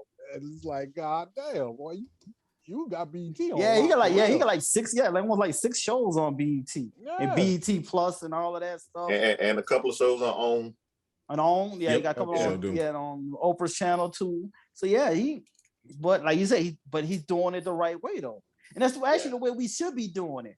We should only be worrying about just staying in our lane with everybody else and not worrying about the masses. But the problem comes in where you look at the results of the Tyler Perry, right? You know the story. I slept in my car. I was homeless. Yada yada. You know, nobody wanted to give me a job. Nobody respected me. I'm out of et cetera, et jail. cetera. Right. You know the story, but people don't I'm believe single, all the way. divorced. Yeah. You know what I mean? Like, you gotta look. You might have to do that struggle, and it's like when you given that opportunity to say, well, hey, you can take this cool million, just put this dress on, or you can go over here and try to do it yourself. It's gonna take you longer, but you're gonna own your own shit. Yeah. Right. Well, that's kind of going Most back to dudes gonna Maria take that Taylor. million. This is going back to Maria Taylor, like with her ESPN deal. Do you want, like, you know, they saying she turned out a big chunk of money, but Like do you 5 wanna- million a Yeah. year she turned down. Do you want to do it that way, or do you want to do something that you have more control of and it's more you? You know what I'm saying? Like, to me, that's the fine line, because you got to be happy with being in control. No, she was trying to touch Stephen A. money. Well, yeah. Well, that's, you know, that's now she needed to slow her roll. That 5 mil is a hell of a pretty number for someone that really hasn't, like, still is in a establishing herself. stages. Yeah, Stephen A. that been doing it for 20 pretty, plus years. Yeah, and he only had that number. So you came out here talking about you gonna jump off the ledge to get that number at this age when this man is clearly in his mid-50s and got that number, and you just in your early 30s. So outside of the age, right? You can't even compare what Stephen A. does to what she does. She as does, far right. as how many shows he is, radio shows, podcasts, Right. TV shows, The everything influence under the ESPN banner, right? But like it's- not yeah, even so he's- much him. And he but- got stuff on his outside of ESPN as well. right. Yeah.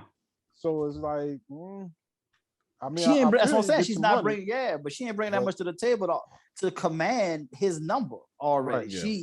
That 5 is still a good ass number for her age. Yeah.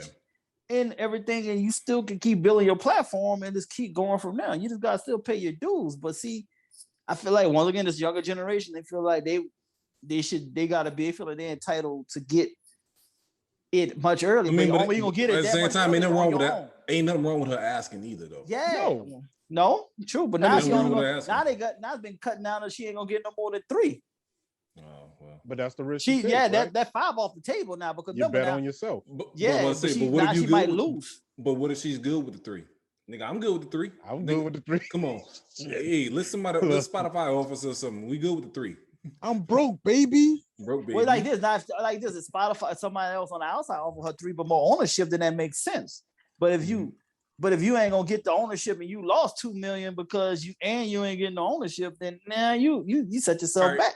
No, but look at it this way. This is how I think about it. So, say for example, using this as an example as far as this podcast.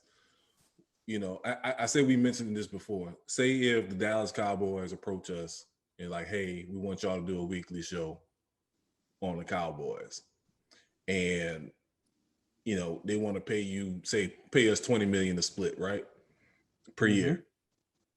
Sounds good and all, right? But you gotta do and say certain shit to praise the Cowboys, regardless if you agree with them or not. Well, technically, I'm an independent contractor, so Right, exactly. But I'm saying, but you know, but you get what I'm getting to. yeah. So it's like, do you really want to cave in and go against your true feelings? Whoa. Wait. How many years I gotta do this? Right. Well, I'm gonna get to that. I think at the end of the day, it doesn't really matter, right? Because it's Because at the end of the day, personally, if I'm it gonna was say 1 million or 1 year or 5 years, like to me, it is just going to work and doing every day something you don't like or don't agree with is going to eat away at you. But whoa. outside of If the that, pay is right, whoa. Everybody got a number, goddamn it. Whoa, True. let's just keep that a buck. Everybody got a number. Here's how it works for journalists, right? So now the thing, and this is why so many of them will take less money to not have to do something like that, because as a journalist, it's all about your integrity, right? Right. It's all about, holding true to what your word is, and can I trust you as a consumer? Can I trust you enough at your word to take what you're saying as being the truth? So now when you find out that, I was only saying this because this person was paying me, then it's kind of like, well, fuck, I ain't trying to listen. Yeah, I ain't got shit to listen to you then, because all it is whoever's the highest bidder, that's who you're going to roll with, and you're going to back whatever they say, no matter whether like you believe it or not. And I think that's where ESPN now with people is like getting fucked. Hill, Exactly why I started watching First Take because of Skip Bayless. Because everything was Cowboys, everything's Cowboys are great. And the motherfuckers going all Spurs. 5. Yeah, you're saying they ain't even been winning the division and shit. So like that's the thing to me is like I rather, going back to Tyler Perry, I rather stay in my lane and do what I love. It may not get me the awards, it may not get me as much money. You still get money. Don't forget Tyler Perry still gets money. He's getting the most money. He's getting money. You know what I'm saying? But maybe he's not winning all the awards and the Oscars. Yeah, he ain't getting none of the awards. None of the awards. But hey, that billion look good though. And no multiple homes and having a where he can land his jet in front of his own house. That's a beautiful feeling. Look, that from a Confederate base looks nice, right? Yes. Think about a Confederate base. So that to me is worth, like the show, Trophyz versus Medalz. You know what I'm saying? True. Are you going for the short-term goal, or are you trying to go long-term? You know what I'm saying? Because it's like a fan of an artist. You know what I'm saying? Are you, like, for example, Jay-Z? Everybody loves the Blueprint or the Black Album, but are you there for Blueprint 3? Are you there for Life and Times, Volume 1? You know what I'm saying? Kingdom Come. It's Hobie, baby. Hey, actually, I went back and listened to Kingdom Come. That shit is surprisingly much better than I thought it was. I was shocked by that shit. You know what I'm saying? Are you really there for those albums? You know what I'm saying? Right. So and I'm there for all of them, me personally. Yeah. So that's, or like with me with BG, like, are you there for, you know what I'm saying? Are you there for Chopper City the same way you there for fucking, what's the one when he got out of jail? Chopper City in the Ghetto? Living Legend? Chopper City, not Living Legend, the one after Chopper City in the Ghetto. When he was the intro talking about, could have came out a little bit harder. Yeah. Harder, not harder the street. Anyway, but I'm saying like that. you gotta be there for bling bling the same way you there for fucking for the deep cuts and shit. So it's right. Like, I'm gonna say this though. I'm gonna keep it real with y'all. I would probably take that one. I do a 1-year deal, that Cowboy shit, just to get the pockets right, then sabotage the shit out of it afterwards. But again, now the thing is, because you got to get another job after this, right? So right. Hey. Well, that couple of million is kind of comfortable. If you're like this now, we split that right. You can flip that. You can flip that just right. Where fuck it, you get to do your own thing. I'll just say, I'll disappear. Fuck the media. I don't gotta do this shit no more. Niggas don't like to talk as is. So this is just fucking. That would just be like extra play money for me personally. Just be doing that Cowboy shit. I look niggas all and I say, hey niggas, come on now. I couldn't do it. The album was Checkmate. That's why. Checkmate. Checkmate. Okay. But that was Checkmate. You're correct. I personally, like, when it comes to, like, is there certain teams I couldn't do? Like right. Oh, I want to do it to lie to the Cowboy fans, man. Make these stupid motherfuckers keep drinking the Kool-Aid. I would fucking do it just for the spike. See, I do it out of spite. I couldn't do the Cowboys. I couldn't do. Now I couldn't do the rapists. I couldn't do the rapists now. I ain't doing the fucking Steelers. Pittsburgh. Fuck this. Yeah, I can't do the Steelers. Fuck them. Fuck the Steelers fans to the highest level. Oh man. You gonna boo Michael Vick, but you gonna cheer for the rapists? The hell with y'all people. Well, we know what that's about. So yeah, exactly. That's why I said them. Yeah. The other America's team. Yeah, right. The other white meat pork. Literally America, right? Literally, this is how America thinks, right? So them no. Before we end this segment, going back to Bill Cosby, Felicia Rashad. Damn. Right. Matter of gonna fact, go let's long, hold it because this is gonna go into HBCUs. So let's take a break. Let's come back into the next segment. Right, yeah, it's gonna do this. Yeah, we're gonna get long. Yeah, this that's about to go I'm long. about to say, I Because just I'm had like looking at 30 the- things came in my head. Yeah, I'm Just looking like- at the time ticking down. I'm like, Yeah, I said, nah, this gonna go too long. We gotta start this from the beginning. So yeah, take a quick break and jump back into it. All right. Yeah. All right, continuing with good old Bill. Felicia Rashad came out and, as she's done this whole time, defended him, saying that what's the term that she used? A miscarriage of justice. A miscarriage of justice has been righted. In the results of those that comment, people at Howard University have, students have demanded that she step down. I kind of feel like with her, she kind of keeping up for the wrong person to me. You know what I'm saying? I know that's your friend. I know that's your business partner, your TV husband on multiple shows. There's an age thing. It's an age thing. She's from a different era. I know she's from a different era, but you can't tell me that she ain't smart enough to see this shit. This is all about the principle. Right. I don't even think it's. I don't. So here's the thing about that, because you have to be at a certain status to not give a shit about, right?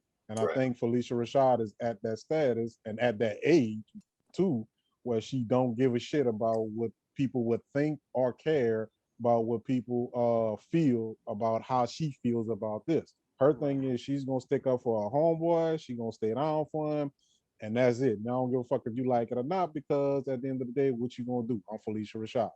Exactly. Yeah. And for people who are asking her to step down of a department that y'all was ready to close, to shut down anyway, that's don't even go there. Because if she goes, the department goes with it too. That's so that don't even come at her like that. And and there we go. There's that same narrative where Bill Cosby gave millions of dollars to these colleges. It more than likely kept a lot of them open, right? Mm-hmm. Yes. But now when this happened, now you want to pull all that away. And it's like, but you didn't get the money. You took the statues down, you took the plaques down, but you kept the money. I know Spellman gave the money back. Spellman gave the money back. But for the vast majority of them, they kept the money, right? It's like, you're only going to do what benefits you or what's in the best interest of your organization. Whatever it is that you will align yourself with, you're going to do what's in the best interest of it. And I think Howard at this point is going to, if they see a tick or a drop in numbers, or if they see where it's a lot of bad publicity or bad press behind it, they'll probably take those actions. But like you said, the program was going nowhere fast, right? Before she got there. She got there, saved the program. Now you don't like what she said, she's gonna throw it away. I don't know. You know, well, the other thing too is not politicking for it, but yeah, but like with Felicia Rashad, it's one thing what you say publicly, but what she may be saying something completely different to him in private too. You know what I'm saying? Like you was talking about, I'm sticking by my homeboy, I'm sticking, I'm staying 10 toes down for my boy. At the same time, you can also check your people on the side. You know what I'm saying? Right. You praise them in public and you criticize them in private, type of deal. Right. Yeah. So like white people do all the time. So that possibly can be happening too. So that's how people do it, right? Especially like when you're talking about husbands and wives. Mm-hmm. As wrong as you are in public, you can be as wrong as hell in public, and I'm going to defend you in public. When we get home, we're going to have a talk, right? Oh yeah, Camille probably in that ass. Really? Yeah. Another. This what you? I know you was out on the road again, nigga. Again. This what you was doing? Again. Mm-hmm. I thought we stopped this shit. Why you ain't sitting your ass Me down? And my wife Camille. Remember now? Remember, these are the era now. They from the era that, hey, how many aunts and uncles we had questionable? They ain't the same complexion as the rest. Yeah. Sir. Yeah, I ain't Tony Love. Yeah, he just that was a good comment he made. I like how you worded that. That was just saying, we all have that questionable moment. But then guess what? They still stayed, or they still by the side. You know, just like no matter right or wrong, they gonna call you out on the shit and say, "Oh, you know what you did," and yeah, okay, I'm gonna go do my thing too, or whatever. But it's just like she just from that era. Everybody just knows how to check people in the right manner, in the right place, but it don't have to be done publicly. Fences. What about this too? Exactly. So what if, like, this is the other thing I thought about is like with Phylicia Rashad, like, white men have been doing the same thing and have not been came down as hard. So therefore, I'm gonna stand beside this black man and defend him. And she said that while all this was going on, she felt that this was, a collaborative, malicious intent to bring this great man down. Like the reports, she steadfastly all this can't be true. This many people, many people. And that's the problem I have with a lot of people who have a problem when people say that, we believe that this was a conspiracy theory to take Bill down. Right. When we say that does not negate the fact that he did the shit. Yeah. We just those two things can mutually exist. Right. And a time and damn, 40-something years later. It's not, or even 20 years later after the last one. It's just like the timing, like why? Okay, if it was a current thing that was happening, different story. Damn, y'all around here beyond digging up old shit to just try to take somebody out, and you like Weinstein, Weinstein and Epstein, like we talking about shit that was happening in present day, right? Not 20, 30 years. So exactly. Yeah. I mean, it's I understand her point in terms of why she's sticking with him, but I also understand why people feel the way they feel about it, right? Because we are talking about a college campus where sexual assault is rampant on any college, right? Yes. No matter where you go. It's just that's what happened. Because again, it's the mentality. But again, she's so far removed from that. How can she even relate? You know what I'm saying? You're Phylicia Rashad. Right. You're so far removed from the mentality of a college student that's coming from. Exactly. Yeah. And that's where that what the fuck you gonna do on Phylicia Rashad comes in, right? Like I don't care about how you feel about this. I'm still gonna do this because I'm Phylicia Rashad. And that's how she feels, because she's too far removed from any kind of idea of not outside of college campus, but just reality, period, right? Yeah, she's financially comfortable for life. Yeah. Right. Like you really can't really do nothing to her at this point, literally. Right.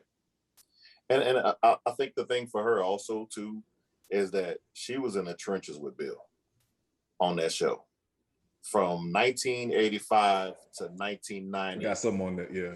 They were the #1 rated show in America, and they don't have no receipts, no awards to show for it. They did their thing. This was the best show on TV, and no Emmys. No Emmys, no nothing, no Golden Globe. Nothing. So you were in the trenches with this man while you saw this greatness that we were putting. Cheers and shit winning stuff over you. Yeah. You were in the middle of this greatness Cheers is great going on. Yeah, Cheers is good. Cheers is good. But you #1 rated. Doing something way better. Cheers wasn't touching what I was doing. Exactly. And you watch how the white establishment slapped us in the face, even though we were the #1 show. And so I wouldn't even go on that, but I got a whole nother level. And I always said this, and I salute actors. Shout out to Pettis that was on. We interviewed a while back. Nigga, when you playing husband and wife on TV, you doing kissing scenes and you doing bedroom scenes, ain't no reaction. Like something, you gotta have some type of reaction. Nigga, that's Phylicia Rashad, nigga. Is this true? You ain't. She's still Phylicia Rashad. Not still once. Phylicia. Mind you, they weren't just doing like kissing scenes, right? Like they were like kissing necks and right, like dancing, scenes, right? And shit, especially since when she was speaking in Spanish too. That's the thing that they Yeah, didn't like shit like that. She was putting that Spanish like, oh Lord. Is it payday today? You need something? You know what I'm saying? So like, you know, whether it's, you know, Martin and Gina, we know that situation. You know, that's what I wanted to say. Like, so you know how Martin and Gina ended? Like that shit was a mess because, at least in my point of view, something had happened at some particular point between them two. Yeah. And we never had that between Felicia and Bill. You know what I'm saying? So because Felicia's from the South, but she know how to play a role. Remember, where the South known as side chick heaven.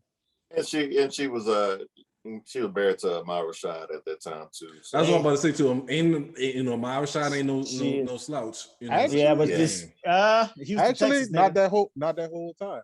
Honestly, they was in and out. They was having. I think around. She didn't actually marry him until I think around season 3, maybe. Yeah, season 3, something like that. Yeah, before she actually married him, because if you look at it, her name isn't even. Ayers Allen. She was going. Yeah, I forgot. Yeah. That's what it was. So, yeah, I don't know, but I think that that was kind of. I don't know. I think Bill probably slipped the He didn't have to sign. I think that was a mutual agreement. But yeah, well, no, not the pill. You're right. For something else. He definitely that for sure. The pudding pop. Yeah. The pudding pop for sure. I think he broke that pudding pop off, and she was grateful and been grateful ever since, right? Changed her whole yeah. I don't know. Straight business. So, hey, remember. She became America's favorite mom, in these streets, man, for a hot minute. Yeah. I mean, so people talk about all this other shit, but yeah, pretty much that was America's mom, right? Yeah. Like this one, I knew the Cosby Show was big. I remember when we stayed in Dustran, and this white dude, we used to hoop at his house down the street, and I just thought only black people watched the Cosby Show. It was Thursday night, and it was that time. We was literally in the middle of a game.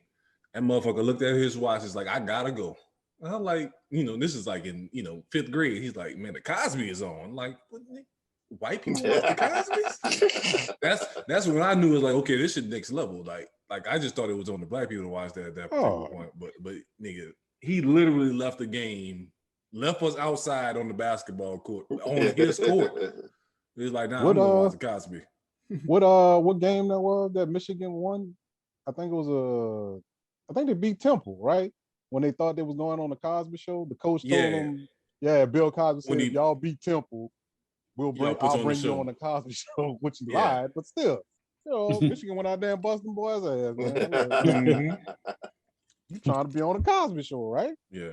And that's all they worried about, not winning the tournament, not winning the championship. Getting on the Cosby Show. Yeah, getting on the Cosby Show. Dude, you know how many people, how many people gonna see you on TV? Everybody gonna see. Everybody on earth. That's better exposure than the game, being on like a televised game. And if anybody ever watches the Cosby Show, if you ever pay attention, if you're a character on there, you come back as somebody else later on. Because old boy was Sandra's date, but then came back later on and he's married to Denise. Yeah. Whatchamacallit was friends with Theo, but somehow he ended up at Hillman. Dwayne Wayne was friends with Theo in the Garden Guitar. With the Garden Guitar. I saw this. I think you might have posted that. Somehow he ends up at Hillman. He's chasing after Denise because he's Dwayne Wayne now, right? So clearly, if you get on there, if they like you, they're gonna bring you back. Yeah, they're gonna bring you back to something else. So, look, and that's a whole nother factor why she was vouching for him. Look at all the black people that because of just a different world, everybody decided in that period that was graduate from high school, wanted to go to black colleges because of just the strength of the different world. College, period, right? Just but at the same time, it's like regardless of like how good you do, like come on, like that's my thing. It's like you can do a whole lot of good on earth, but if you're doing some foul shit, like you still foul. Yeah, but again, those two things can be mutually. You gotta. Yeah, like you can't. Ain't nobody perfect, man. We got so many fine people, that were good people. Hey, man, late great MLK, he was womanizing these streets as he was around here protesting. Ain't one like he was a saint. Oh man, that one touched me. So I watched a documentary on History Channel. So I didn't. Again, coming to me not listening in school or not being taught this in school, I knew that he was being exposed for cheating on his wife, but I did not know that was done by the FBI. The History Channel educated me on that. Oh yeah, yes. So I that's some whole shit. That's some whole shit. Like you looking for some other shit, thinking that he's a fucking helping the Russians or whatever, and you releasing this shit just to taint his name because all you found was that he was fucking over his old lady. But truth be told, the idea wasn't you're not looking because you think he fucking over a Russian. You're just looking for anything. Don't matter what you got. You're just looking for anything. And that you got something. FBI had a file on Malcolm X ever since he got out of prison. So we talking about over a decade worth of stuff. If you a problem, they got to find a way. If your name starts ringing as a black man, you being followed. Yeah, goes back to the Marvel movies, right? When they were like, these when what it was when was it Civil War? I think it was when they had they already had like a list of people that they had targets. Exactly. That anybody that they thought could potentially give them a problem. This is a target. And that's even like with Thanos with White Iron Man, he was like Starks. I know you. Right. I knew he was going to be a problem. Anybody that's a problem, we know you already. You know you're enemy. So that was easy. Like that don't shock me at all. Exactly. So the U.S. government. Everybody. They know everybody. So, trust me, they got dirt on everybody. The media. Exactly. You mean us? Yeah. Right. Technically, us niggas. Right. So Bill Cosby, we can talk about that shit forever. So let's go from we was talking about caping up for the wrong person with Felicia Rashad. Richardson, old girl for track and field from LSU.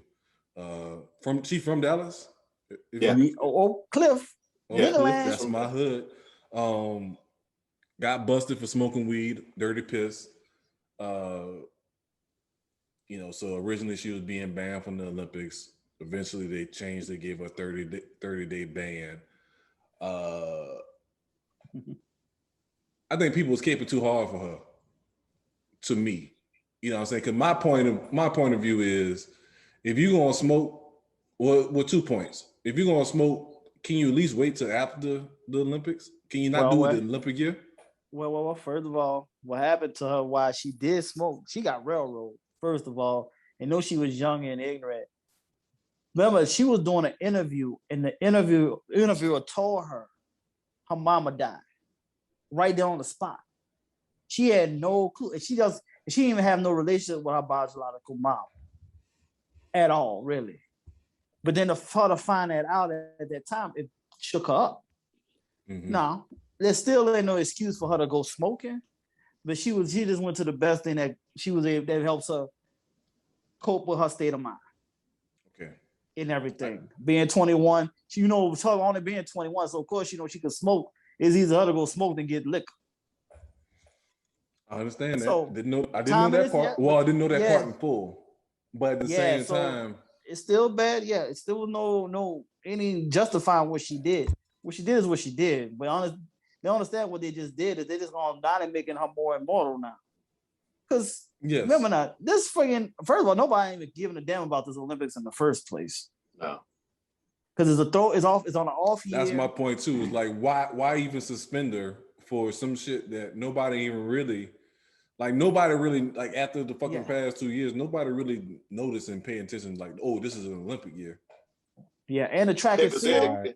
She wasn't even doing anything. She wasn't even competing for the last year. Right. She could have even competed last year anyway. Because she was at LSU. Yeah, Right. I honestly forgot that the Olympics was supposed to happen, right? Like I wasn't. Yeah, exactly. That's how. Yeah, That's how like right. unplugged I was in terms of like other shit going on that I'm worried about the Olympics. But you know, I saw somebody post that too. It's like now we're gonna actually. Now is the time of the year where we actually give a shit, or we actually pretend like we give a shit about America, right? Like because we just want to talk shit about other countries. And honestly, we don't. That's all it is. We have a team, and we on that team, whether or not we actually want to rock with that team or not, you know, or we agree with the shit the team does. It's our team, and we gonna rock with it, right? It gives us an opportunity to talk shit. That's all the Olympics is. That's all the Olympics has ever been. Exactly. Bragging rights. International Right, exactly. bragging rights. And they don't make and plus she ain't really making that. She ain't gonna make that much money off of this anyway. She'll make more money in the world championship Going in the games future. overseas. And then she gonna run overseas and make her money anyway. Track and field don't mean shit here in the US. She wasn't gonna make money anyway. Yeah, not for the Olympics. only you making it through sponsors. That's you only get your money through your sponsors. And she kept her sponsors. So exactly. I saw the prize money here for track and field tops out at $6,000. Mm-hmm. Yeah, that ain't shit. But per meet, and where overseas you can make 25 on like 25 and up. Yeah, 25 and up, but most of the good ones are averaging between 80 and 130,000 overseas. Yes. Right, so that's what I'm saying. So this don't mean anything, honestly. So she'll make her money in between, and then when the World Championships, they get paid. They get paid way better in the World Championship games than they do in this Olympic nonsense. So the World Championship is gonna be next year. That's every 2 years. So that's coming next year. So she can just compete in that and get more respect for that. And then she come back, she's still only gonna be 24 when she runs in the next Olympic, and she'll be stronger. Now, what I am wondering about though is the fact that she took that 30-day suspension, and she took the 30-day suspension really fast. So what I am wondering is it a thing where I take this 30-day suspension, I can't do the 100 meters, but you can put me on a relay at the end of the Olympics or something like that? No, that's what they said. That's what they said. She can do the relays. Exactly. She can do the relays. But she still can do something. Right. So then again, you take that 5, right? Yep. You know, so I can't take be that mad about what probation. she's doing. Look. I can't be mad about the fact that she's doing. I mean, hell, I'm not even mad about the fact of what she did, considering why it happened, what she did. I'm not even mad about it, but even more so, I'm a supporter of the Green Leaf. So I think that. So this is how I subscribe to it. Rules are rules, right? So you broke the rule. This is what happened to you. But do I think that the rule is stupid as fuck? Stupid as fuck. Yes. Like, yeah. Because that's what I'm about to say. You have countries that don't even criminalize marijuana, let alone. Because this is the point. Like if you believe in the stereotype of a weed smoker, you want the opponents to be smoking weed. Yeah. Because it makes them supposedly it makes you lazy and you know what I'm saying. Nah, but we know that but some people actually play, they actually more focused and can actually perform better. That was gonna be my next. Yes. Yeah, that was gonna be I'm about to say, shout out to Fresh, my high school teammate. That nigga definitely gave us buckets. Yeah, I heard a lot of cats cannot function, dude, without having that and everything. Hey. I heard one of them, that's crazy. Mike Tyson is the best example of that. Exactly. I don't. That if that is not a walking commercial for marijuana, I don't know what is. Anytime Mike Tyson like, well, man, I don't want to be that guy anymore. I just want to be more calm and like shit. Mike Tyson, dude. Tyson, chill as fuck. Look, I'm telling you, this dude, the same dude that was telling sports, fuck you. I say what I want on your TV. I eat your kids. Yeah. You know what I mean? This is the same. And he's selling premium shit. This shit is premium. You till you love right? Me, yeah, he baby. got the good shit. Fuck you till you love. Yeah, that was the one. Wow. Yeah, whoever he decided to sign up with, they gave him the best. They said he got the best of the best. Yeah, because It's a premium. It was like a top level shit. Yeah. He got a whole spa ranch, right? Where like everything is marijuana infused, like, and that's the whole spa ranch. Like you go away from here for like a weekend, and that's everything. Like the water is marijuana, THC in it and shit. Like everything has THC in it, right? The whole ranch, and that's how he sells it. I like that. Man, look, especially you hear like people like Josh Gordon talk about marijuana helps him like with concussions and fucking injuries and shit. I can tell you that there is some truth to that. Yeah, there is. When you're hurting or you're in pain, whether it be through someone who has like chemotherapy or just someone who's just having physical pain, right? Arthritis, or like when we talk about with Lenny Dykstra in the right. past, like he's a person that talked about that too as well. Yeah, but I can't blame him for doing it, but I understand it. Right, but we know the pharmaceuticals have been paying Congress forever to keep this shit out of the loop forever, because they know once this becomes legal, they know all of this shit is gonna be damn near not necessary. Right. I don't know.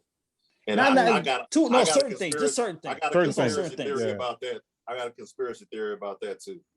I think the opioid crisis was a money grab for these companies because they knew eventually that marijuana was going to have to come in and be legalized. So let's make this money now, and then by the time marijuana comes in. If the conspiracy theory about why marijuana is illegal in the first place is true, then I'm like, well, yeah, it wasn't gonna last anyway, because the idea was jazz musicians used to give it to white women to make them sleep with black men. Yeah, to make them sleep with black men, and that's how it became illegal. And I'm that like, weak ass shit. Yeah, man. Like clearly somebody who had a lot of money and political influence, wife, got smashed by Miles Davis or somebody on that thing, and they decided we got to find a way to cut this down. We can't have these white women out here sleeping with black men. Like, Yep. We're not gonna lose our white queens to these black men. Right? Because the thing is, I mean, right now milk of magnesia. Yeah, because we're going through our era of the prohibition with this marijuana. This our and that's basically the same thing. Yeah, this is all we doing. This is our generation going through this, and then watch all of a sudden this shit gonna become shit so beyond common. Yeah, exactly. That's why it bothers me so many people who have a problem with marijuana. Like, it's like, you realize it's only illegal because they said it's illegal, right? It's not like it's you can't really say what Cat Williams said. It's just a plant, and just so happen if you smoke it. That's how I look at it too. Like I don't smoke tobacco. Basically that's what it is. But at the same time, I don't look at it as crack, or I don't look at it as heroin, like something that you got to chemically change. Is naturally what it is. Right. You know what I'm saying? Like, I ain't gotta set fire. You do set fire. I'm talking about you ain't gotta chemically change it, right? And like crack or heroin or whatever. Like that shit. That's a whole nother level. Oh, it is. It is. Oh yeah. Your experience was hilarious. I don't know, man. I saw a sign and it made me think about crackheads differently. Though I think it said something like, "You never hear a crackhead say, 'I don't have any money for my crack.' They just figure it the fuck out, right? They figure the fuck out. Yeah, like, how dare you let a crackhead out hustle you? It's like, yeah, I guess so, shit. Because damn, nah, man. Unfortunately, I know too many functional crackheads in my life. Right, my uncle is like that, right? I mean, I might be saying too much on here, but yeah, I got a functioning crackhead. Yeah, I think we all got one of those. Yeah, like when I say functioning, like he holds jobs, he has a woman. Like, you know what I mean? Like he just smoked crack, right? That's hey, what he do. An example of that, government. There's a whole song on it. Smoke crack. Frank Ocean did that. I mean, Frank Ocean did a whole song on that shit. You know what I'm saying? We all have a device. Mm-hmm. We all have a vice, something that we do to get by. So, hey, that's your vice, right? It's a hard one to have, but shit. Yeah. I smoked the TV, mama. Oh man. All right, so let's take a quick break and we can jump back. We can get back into one No Limits. I say the No Limits top lyrical artist being free. I mean, that's without question. But yeah. I mean, you got some dumb people out there. So, I mean, we'll get into that. Yeah. Right, exactly. Right back. All right.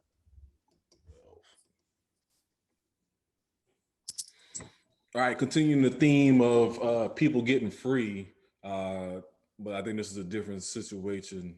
I think this person was actually innocent.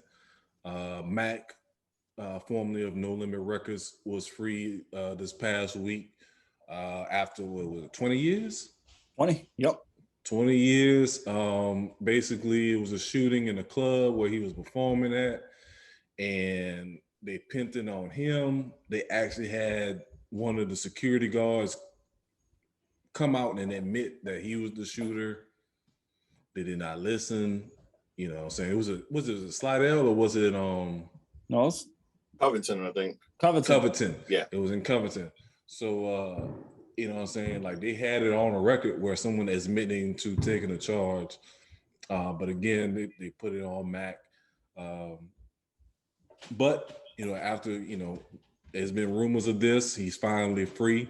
Free and happy. You know, he got a big ass smile, still looking the same, you know what I'm saying? So I think this is a situation where they probably got it right.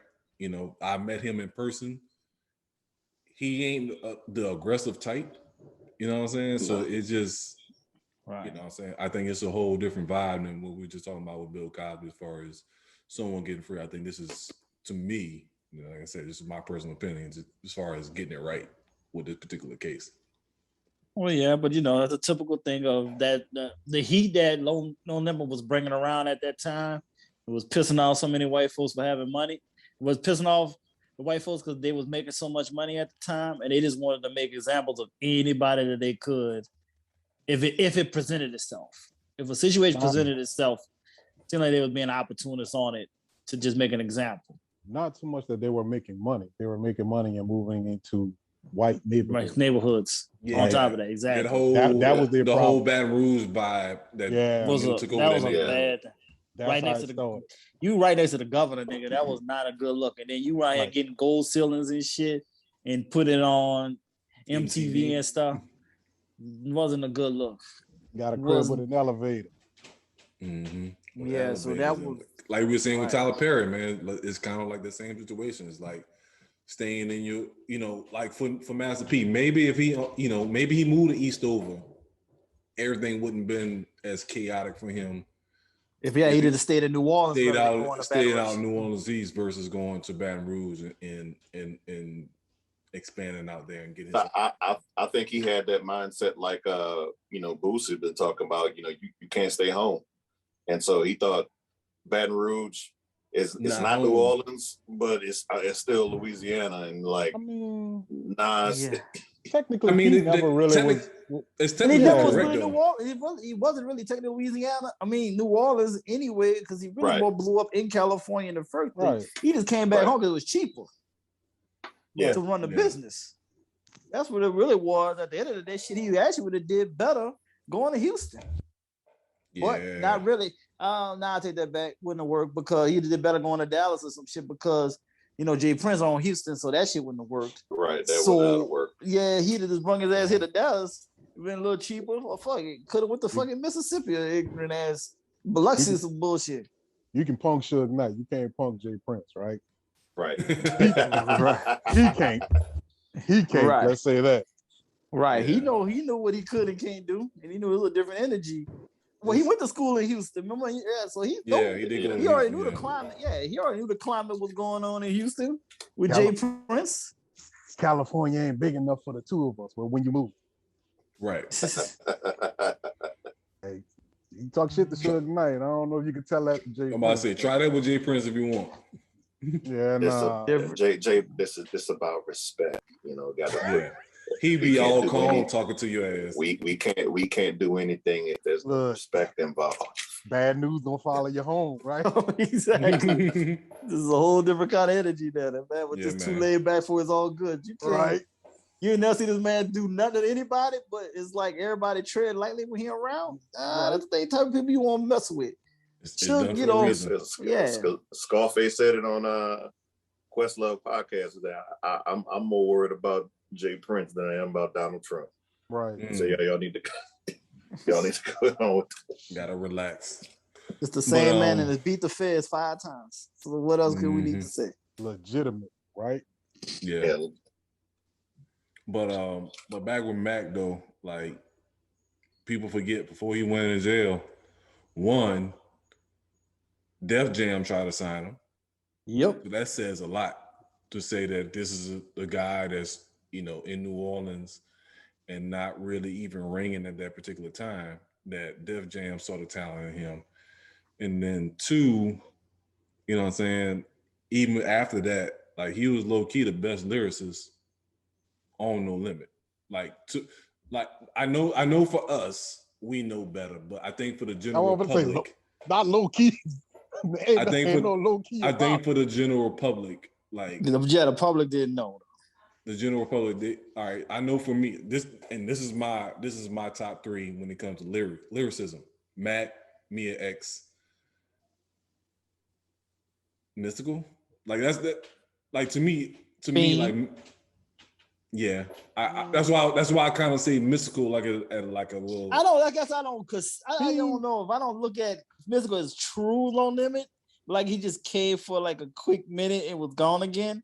No, hell no. Nope, because that was the argument I made when I asked y'all that question about when we first had the first episode. Yeah, how far before are you? And I asked y'all that question.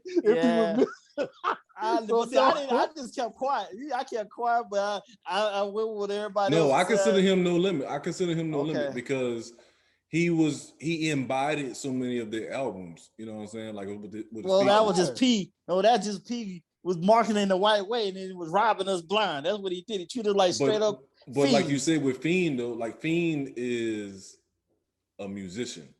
You know what I'm saying? Like I think 2 parts of that. So Mystical gets kind of overlooked as far as his lyricism because his style, but I still think he's a lyricist. But I think also Fiend gets overlooked because he's so laid back. You know what I'm saying? Like we seen what he has done after he left No Limit and being a writer and being a producer. But I think he gets overlooked. But like to me, Mac and Mia X, like you couldn't avoid. Well, yeah, for sure. Yeah, exactly. True lyricism. So I think he got robbed of, because the first 2 albums was bangers.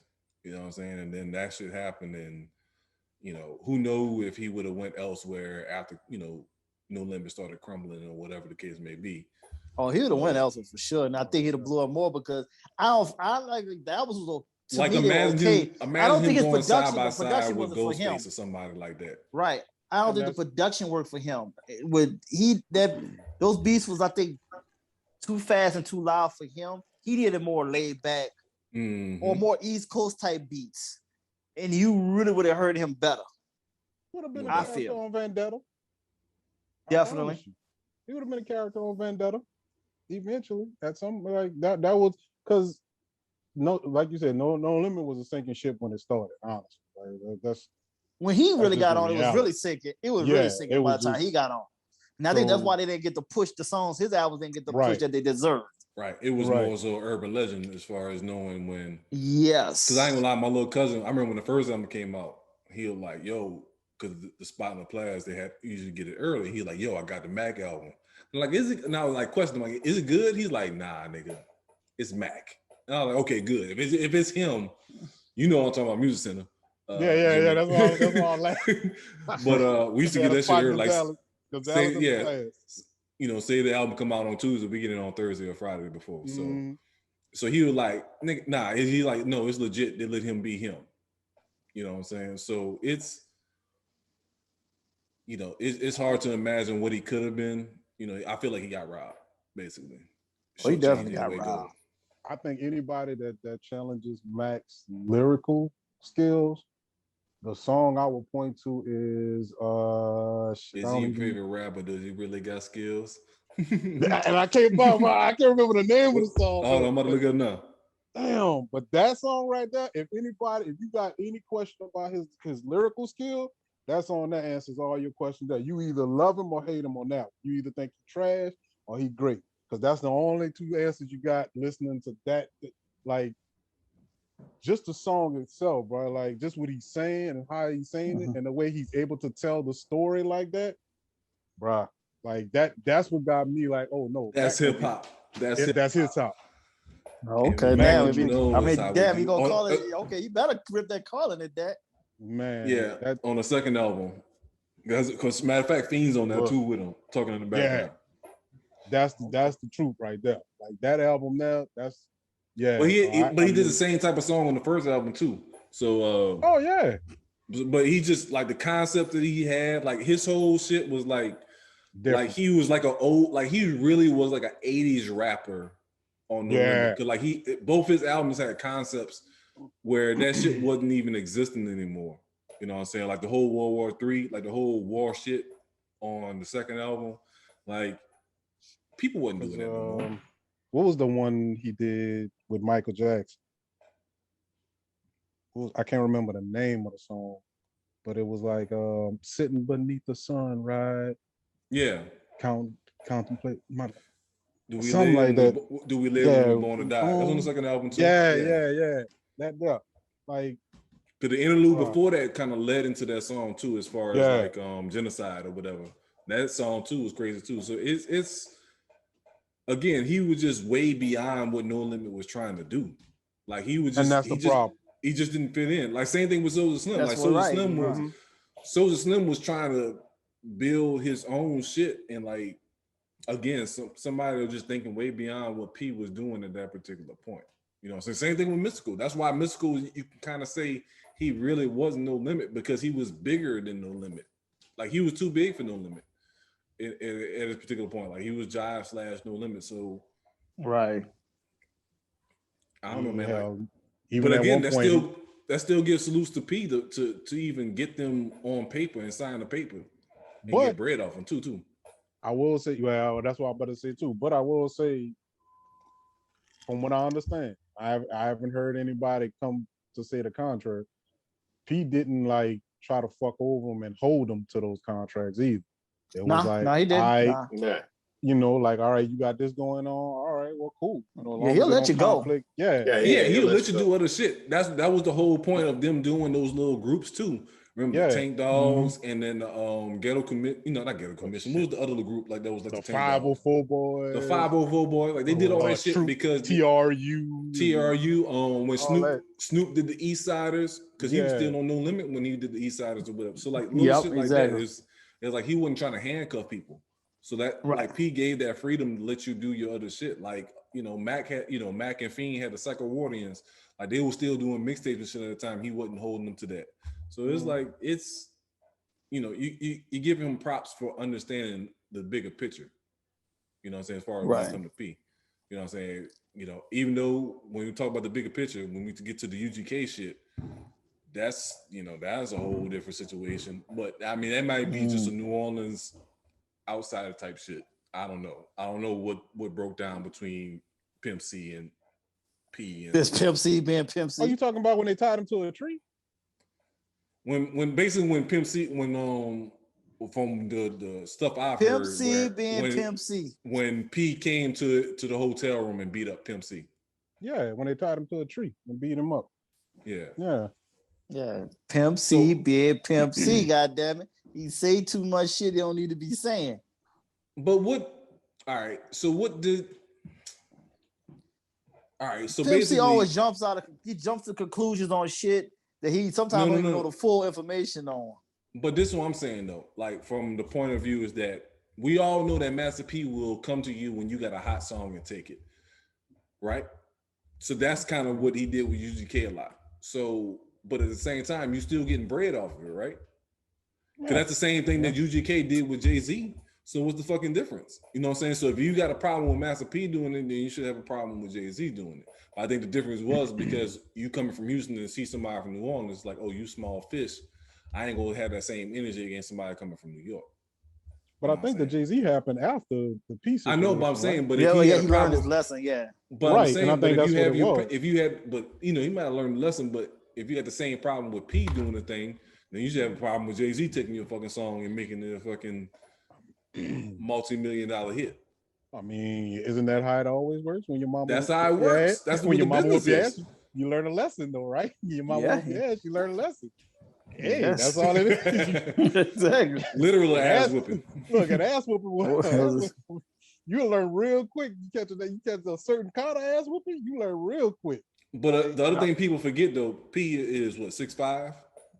no, Yeah. 6'3", 6'5"? 6'2", 6. Yeah, He He's taller than me. like 6'4". No, like 6'4", no, P something taller like than that, me. He's 6'5" ish. Yeah, somewhere he's around 6'3". Oh, okay, He taller than me. So gotcha. you know what I'm saying? So there ain't no small man putting hands on you. No, but Pimp I mean, C even then, Pimp C might be 5'10" at best. we're not even talking about P putting his hands on him, right? Because more than likely, P probably didn't touch it. But Yeah. just Of course. the other tank dogs. Yeah. You know what I mean? Exactly. Well, this is how I picture probably it touched happen. him. Yeah, you know, I'm picturing they hem them up and then P get the final blows. You know how the movies do. He get that last lick, last lick kick in the face. Hey, what's my office hours? Yeah. That's how that went down. Niggas. Exactly. That's what that Hold went, him, you know. hold him over the edge. Exactly. Right. He got because Big Red got a couple of shots in before they say, hey, go on, hang him over that balcony real quick. So, yeah, but I don't know, man. I think that the situation with Mac was it was bullshit on top of bullshit. I think it's hard to celebrate it too in one instance because it's like, yeah, he's free, but he had to do 20 years to get free anyway, which is basically a life sentence in it, right? Yes. Like Or in Louisiana, life, right? that's what life is. So Right. I think my brother broke that down to me. It's like there's life and then there's life. Right. So like my brother was telling me, because he worked at OPP, he was like, when you get life, what they give you is 20 basically. Initially. And then if it's something really egregious, then they give you the real deal life where you just in there for or 22 life, and then at some point in time you get parole after the 20, which is what we looking at with Mac. Like he did his 20 years and got parole. Yeah. So I mean, it's hard to cheer about it because it's like, well, shit, he served his time, he just out now. But it's good to see him out, especially if you're of the people like I am who feel like he shouldn't have been in there in the first place. Right. But it's still fucked up. You know what I mean? Like to have him have to basically, sentence live out his sentence essentially, and then come home. Right? Like. But I do like that he's out and he's actually, I mean, he's still at a point where he could probably still do the music if he wants to. But if he can do it, though, it's the case though. I don't think he will want to at this particular point. I think he'll come out and have that conversation with Fiend and Mia and other artists, and it's like it ain't the same vibe. And that's the thing. That's one, but then two, like you said, I don't think enough people right now want to hear Mac bust around. Yeah. Right. Because a lot of people don't know. He didn't have enough of a catalog. Yeah. People to feel like, oh, I gotta hear a Mac album. He would have to make an appearance on somebody's album out the blue, and then catch everybody's attention. And I gotta be honest, I've been quiet this whole time because I didn't know enough about Mac. I didn't know about Mac until I saw the No Limit documentary. I didn't know who he was. So it's okay, Anthony, man. Keep strong, bro. Public school is private but school. It speaks to the catalog. Like I didn't know he was on. I didn't know anything. Because like we said, by the time he came on No Limit, they were starting to fade out. So nobody wasn't really paying attention to No Limit like that. It wasn't that they were. I don't think it wasn't that they wasn't paying attention to all of. I mean, to No Limit. The thing about No Limit was at that point in time when he came, they just saturated. It's exactly yes. Right. Like that's when they were doing. That was when they were doing the clothing line, Yeah. Fucking they The trying to do shoes. movies. Right. I mean, Get uglier than a This Badger Feet sneaker. shout Shout out to Lord Banks. Lord Banks is a great ass album too that Lord Banks has put out. Lord Banks is back. Yeah. Thank God. Whew. I was sitting it's there been a rough period. that, you know, looking at his situation like, oh, sorry that happened to him. Didn't know him. Damn, son. So, Nah, I mean, like I said, shout out to Condell, Tanu, probably the biggest Mac fan I know. Raheem Adele and Jimmy both know Condell. But when we met him on campus after that show, it was me, Rock, Condell, G Money, and like I swear Con didn't say a word. Like he was just literally staring at Mac like in awe. Like that nigga was just fucking like what? Hey, you know y'all say Condell, but we know him as Wombat. We know him as Stonewall because every throw ball. Because he can't catch every shit. ball that was thrown. It was he played cornerback. The reason why he played cornerback because his hands were shitty. No, damn. But Condell was a straight up guy. You know what I'm saying? But you know, I knew that at St. Alg or whatever. He was more no limit than Cash Money. So and not surprising. You one of them nights? I did not know that, sir. You know Condell went to No, I didn't know Floyd was a knight. Oh yeah. Yeah. That's why his name is Raheem Adele, nigga. I did not know that, sir. I thought we discovered this already. No. Hey man, look, between you and your Gucci clone, you know what I'm saying? You'll be all right. that takes you down a peg in my book. I'm sorry. And I thought we could be cool, man. We are cool, you know what I'm saying? Like, don't let that fool you, bro. Damn, you got one of them more dumbass rings too, huh? Oh shit, I lost that like 2 years right after I got it. Oh boy, look, I've never honestly dog, but I will say that about y'all though, bro. I've never seen a school that had more pride in their school ring than St. Aug. Like I give y'all that, because like you said, I have a class ring, but I lost mine in Dallas. But I still got mine. I will say this: when it comes to the city, the school pride rankings, well, not in particular order, but 35, St. Aug, Kennedy. Kennedy. Kennedy. Warren Easton. Warren Easton for sure. Warren Easton, definitely. And on the slick, you can say Reed to a certain degree. Sarah T. Reed. But Sarah T. Reed is kind of new, so maybe it's still new. Nah, it's new, so maybe I ain't giving that to Reed. Fuck Reed. I ain't giving that to them niggas. But at least with the other school, they have years and years of no, you can say, well, I say Reed, and my other school, I could probably say John Mack. Because I heard a lot of people. I'm about to say John Mack. I'm about to say John Mack. I'm about to say John Mack. West Jeff, too. I kind of West Jeff a little bit. Yeah, I heard a lot of people say West Jeff. Shondell at West Jeff. Yeah. Fuck the West Bank, but I hear what's her name went there? West Jeff, Roxy. Who? Oh yeah, she sure did. From 106 and Park. Oh, she did? I didn't know that. Yeah. Because that's honestly how a bunch of people everybody that went to West Jeff, she ain't shit. She went to West Jeff with me. Like that don't mean she ain't gotta be shit just because you went to school. What the fuck? Exactly. You bad? If that's the case, I went to school with a whole bunch of ain't shit ass motherfuckers. Look, I'm telling you. Exactly. But I don't know, man. But Mac, yeah, bro. I'm glad, like you said, I'm glad to see you home. Glad to see you out. I don't know if I want to get a Mac album from him. I don't think I want to. You know, like you said, I would definitely buy it off of like this. Off the strength what of is him, this is a good thing? This is a good thing about this this period right now. You can just drop singles and be straight. You ain't even gotta drop a whole album. I got an Apple Music subscription, so I'm gonna get the shit regardless. Yeah. So that's the I download my music legally from YouTube, so I mean, hey, I guess you got to tell me how to do that. My mechanism. Yeah, I can show you how to do that too. The only thing, I can show you how to do it. You just got to do it on something that you don't mind getting the virus. Allegedly. Allegedly. We here at the Trophyz and Medalz podcast do not promote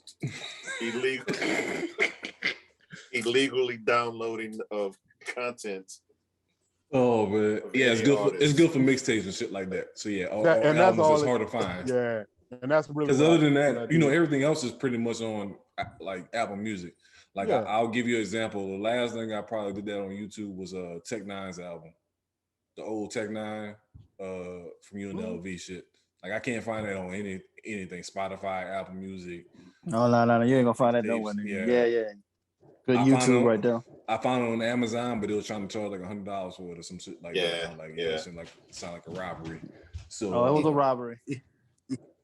You know, this start out the Take 9.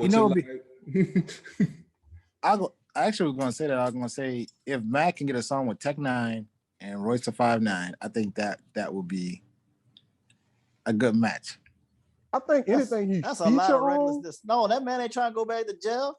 He put that man just got out. I ain't gonna get on with you niggas. He got to do an album with J. Cole first. Huh? Right, exactly. But that's actually his wheelhouse. Like J. Cole, Kendrick Lamar, we can't put maybe Currency. Maybe Currency. Like let's start with Start them off slow. Yeah, something laid back here. Don't put that nigga with them reckless ass niggas. Fuck all this. Mac and NBA Youngboy got an album coming out. Nah, yeah, exactly. Mac and Blueface and shit. Man, we gotta start. I mean, Royce is he'll be back in jail in no time. Yeah, but Royce still tripping out here from time to time. Even though Royce is in a much better place in life, but he still have his crazy moments now. Yeah. So now. Yeah, let's not send him back. Don't do him like we did BG. Exactly. Yeah, but BG had federal charges and still didn't change his fucking his act. So I think he was in Detroit still slinging packs. Yes, exactly. I think that's one of them things where again we have expectations of people, and if they don't live up to the expectations, it's like, well, what the fuck you doing? And I think BG was a thing of like, man, you supposed to be out here doing it, man. You little dude, right? Yeah. But he never got that mindset. As big as a fan I am as BG, you never hear me say free BG. Because I know he did that shit. You know what I'm saying? Like, I know he did that shit. So it's never a free BG type of situation. It's like, you know, if he gets free, I love it because he's going to put out more music. But he did that shit.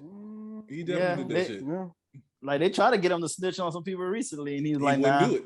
No, he won't do it because that's not him. He ain't gonna go that route. So yeah, we know you did, Mr. Dorsey. Yeah, go ahead and keep you in here. Yeah, get comfortable. Yeah. Get these push-ups on. Exactly. Your bologna sandwich is on the way. You know what I'm saying? Bologna sandwich and fucking purple slush. You know what I'm saying? To wash it down with. Disgusting. Delicious. Yeah. Got a couple minutes left in this last segment, but let's swing it whole left field. So you know, we on IG, we on Instagram, we see these people, you know what I'm saying, male or female being all thick, dudes being all swole, lifting all the weights. But you talking about you vegan. This shit don't make no sense to me. Initially, like, you know what I'm saying? Like, as a person, as a youngster, I've always tried to gain weight, eating meat, eating chicken, steak, this and that and the other. Like, you know, I had my basketball coach tell me straight up, make sure you eat your meat and your potatoes, your steak and potatoes the night before the game, you know what I'm saying, to be ready. But to me, I mean, I'm still not convinced. I think some people be lying just to be flaunting on the ground. To be like, I think vegan is the cool thing to be, or vegetarian. You know what I'm saying? So I don't know, man. So it's what's the other one? Vegan or vegetarian or Presbyterian? I don't know. What's the word? My cousin is one of them. Pescatarian. Yeah. My cousin, she's one of those, and like, but you struggle with weight, so I don't get it. Like. So I think what it comes with that is like the people who did that were already, so like, for example, Prince Fielder, right? Prince Fielder is a vegan, but Prince Fielder been big as fuck. His whole, right, but he's been big as fuck his whole life. It's just genetics. He's just now a vegan. You know what I mean? But it's like, well, shit, if you sit up there and you eat popcorn all day, technically you're a vegan, but you know what I mean? You big as Right. fuck. Like, yeah, you know what I mean? So it's still a matter of portions, one, but then Yeah. two, lifestyle, right? So you can be Right. big as fuck and be vegan if that's all you eating, but then you eating a lot of that shit. More of that shit. Yeah. Yeah, you know what I mean? Like, Because I've switched my diet up this year. This year I've done white meat and vegetables for the most part, and I've done the whole meal prep for promotion control. And go ahead and say it, Freddie. Hey, what's up with the white meat, bruh? Why you being racist on it with the meat? Is there the beef don't I can't do beef no more like I used to, man. My body is telling me no. But hey man, I could tell you with Brother Martin just now. And with the vegetables, it's very filling because I put more of that on than the meat itself, and I feel healthier. I haven't lost the weight I thought I was going to lose, but it's just the whole. I feel healthy, and it's keeping the weight up. It's not doing any difference. So I can say this, and I haven't totally gone vegan, but I have changed a lot of things in terms of my diet. Like it's more like, okay, I don't do rice, I do cauliflower rice, or I'll do like or brown rice. Well, not even brown rice, really. It's just cauliflower rice. I salute you on that, brother. Yeah, you know what I mean? So it's like instead of French fries and sweet potatoes, like stuff like shit like that, where you're making changes to it, but in actuality, that doesn't stop the, I guess, what's carb intake. You know what I mean? Mm-hmm. On that's that, the which key. is, and that is the key on it, right? Like where there's certain things you can cut out, and you can be cool, and you might get that sick vegan look to yourself. You know what I mean? But then if you just like, okay, I just don't eat meat, right? I'm a vegetarian, which is, I think a lot of people get certain things confused too. Like you said, what the difference between a pescatarian, a vegetarian, and a vegan. You know what I'm saying? Which is all three different things, but people will tend to do or say what's the cool thing, right? Like, oh yeah, I'm vegan, but you're not really vegan. You just don't eat meat. You know what I mean? Like it's a little different because you can't drink milk if you're a vegan. You can't have cheese, like stuff like no that. Dairy, so no dairy. No dairy at all. Anything that comes from an animal, you're not supposed to touch, right? But people do, and that's the thing. It's like, but then you say, it's a cool thing. I'm a vegan. Yeah, it's a cool thing to say I'm a vegan. And I think that's the thing. Like to me, what I learned, because I asked a couple vegetarians and vegans that I know personally, and it was like, the people. There's two different things: people that don't do it because of animal cruelty, and the other people that do it for health reasons, right? So the animal cruelty people, like the ones I look at sideways, is like you don't eat meat, but you buy leather all fucking day. So that's a whole nother fucking story. But the ones that do it saying they're trying to be healthy, but then they eat this processed plant-based shit that's high in sodium, high in fats, and this and that and the other. Like you're just shifting to another unhealthy product. You know what I'm saying? So like I was saying earlier, it's like, how can you have this so much body mass and you're supposed to be eating clean and lean, but you're really not? You know what I'm saying? Yeah, like you gotta think about, like you said, like the popcorn and fucking sweets and shit like that. It's like so many other options that you could really do.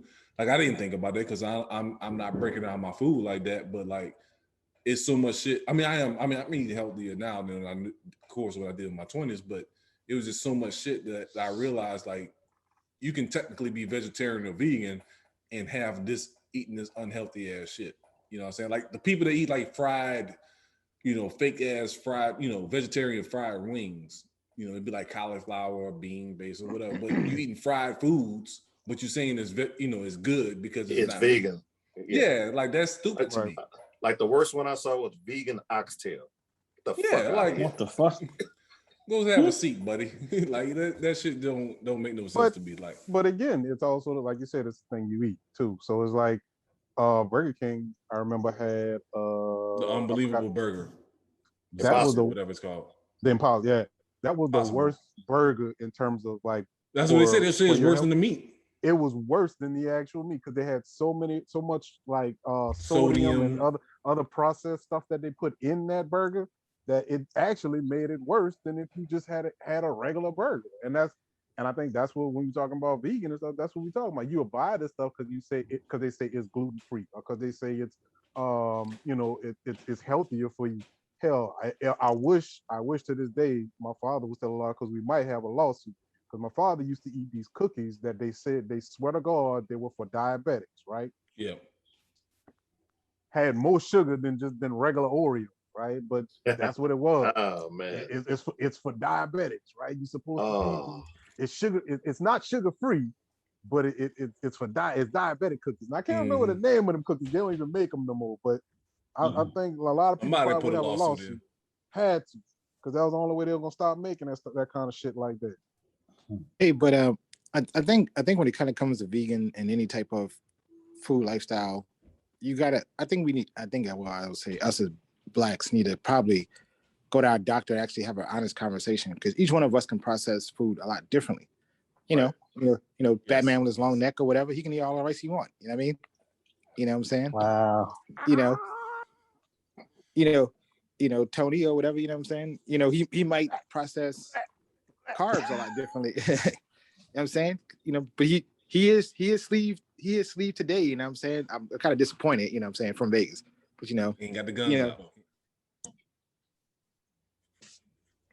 All right, live from Vegas.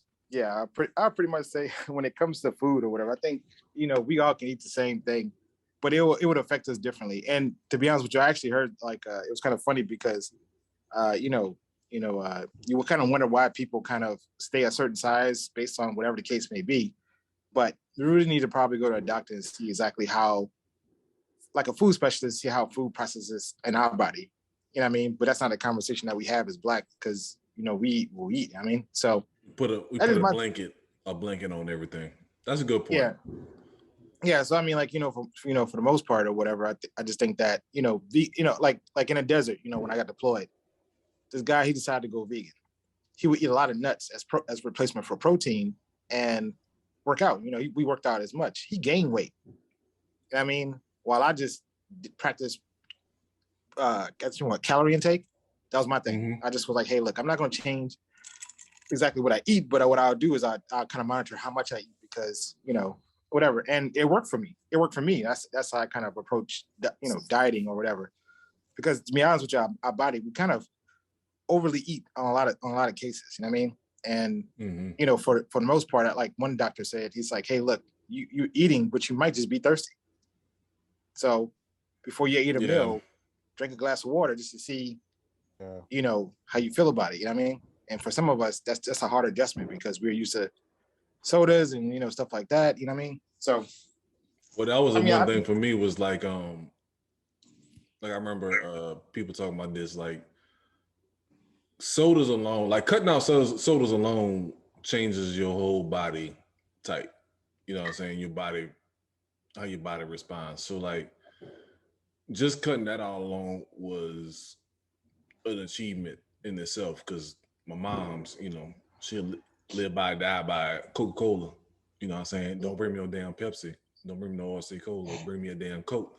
You know what I'm saying? So like that's all growing up. But I think, like you said, everybody's body responds differently. Like, you know what I'm saying? My brother, all he got to do is probably start walking once or twice a day, and he back in his football shape.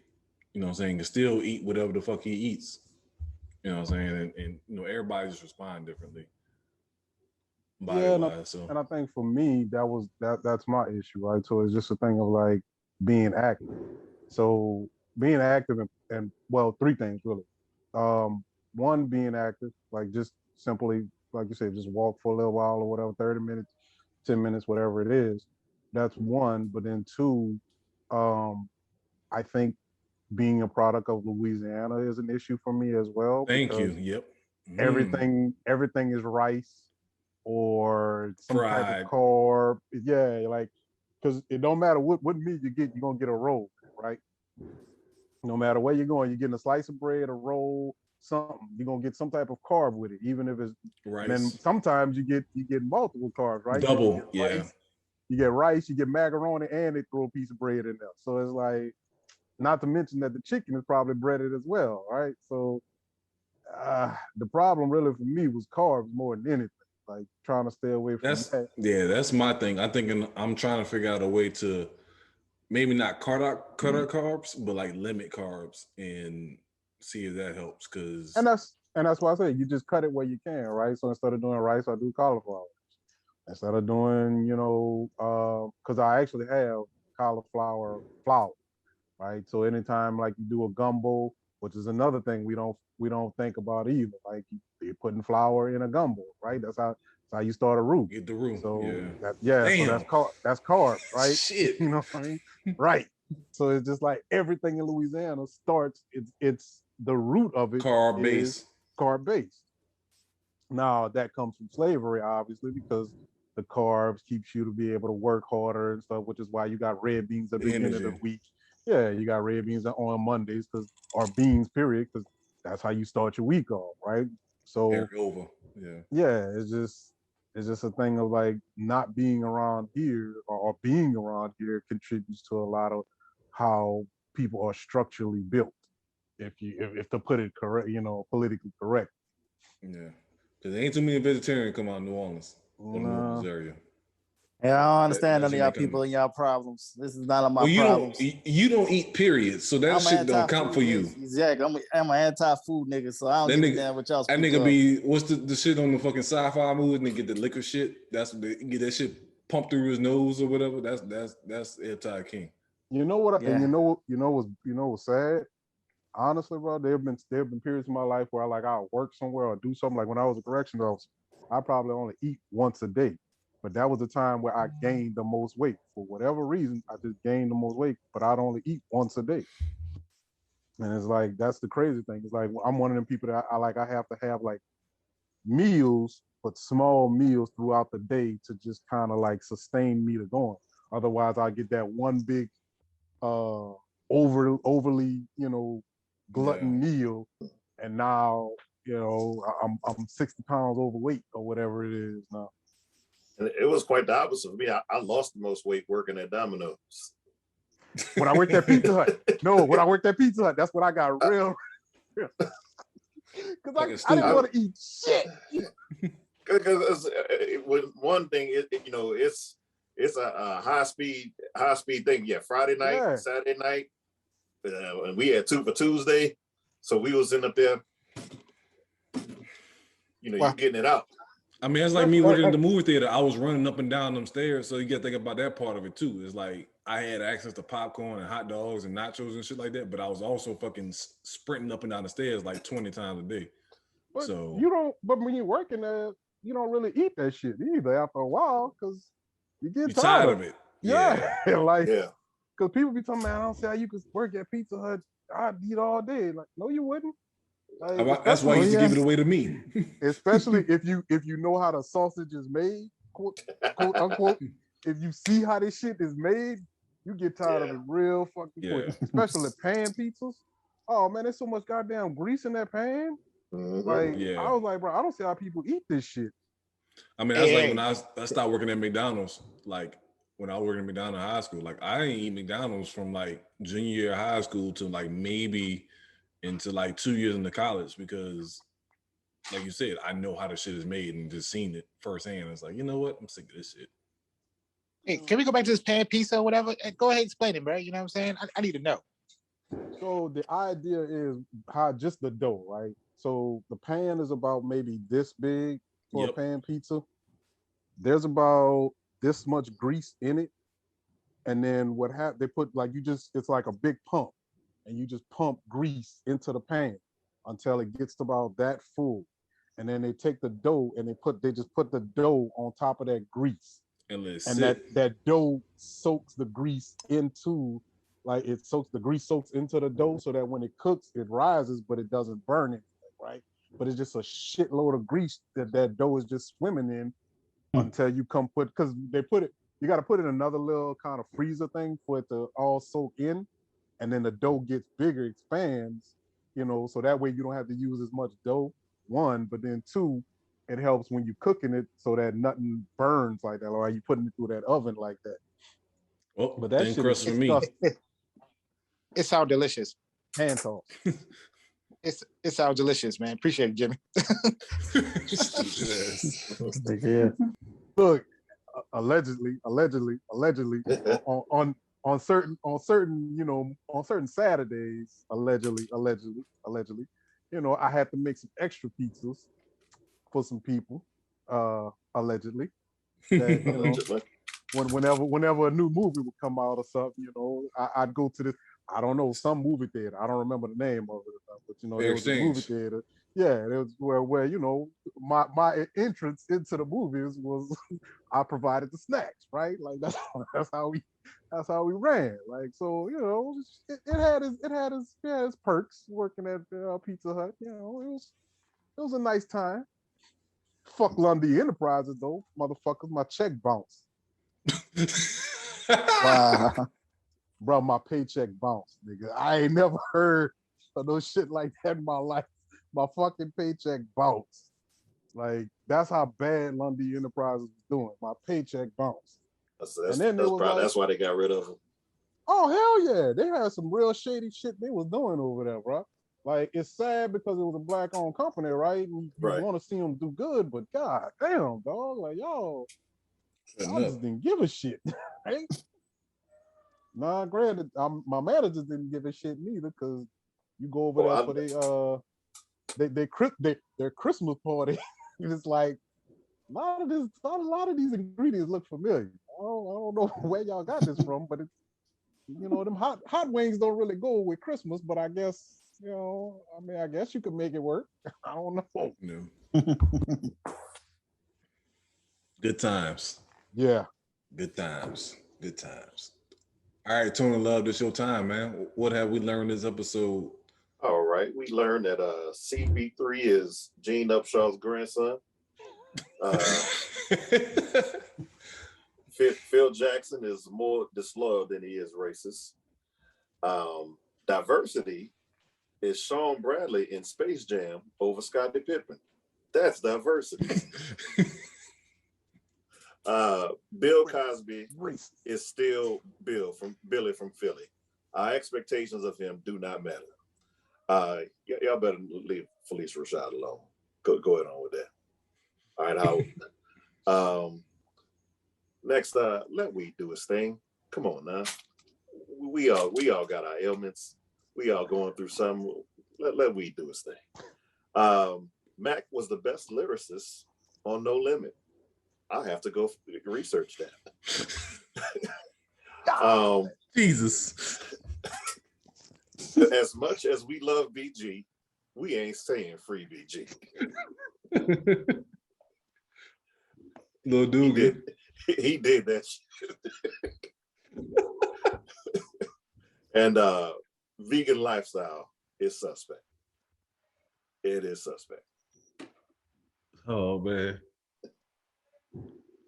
Shout out BG. What the hell are they doing up there? It's a wall. I don't know if y'all can hear that, but I'm sure people stomping the air, so it must have been watching fireworks and shit. Fuck your podcast. They don't give a shit about me. But yeah, so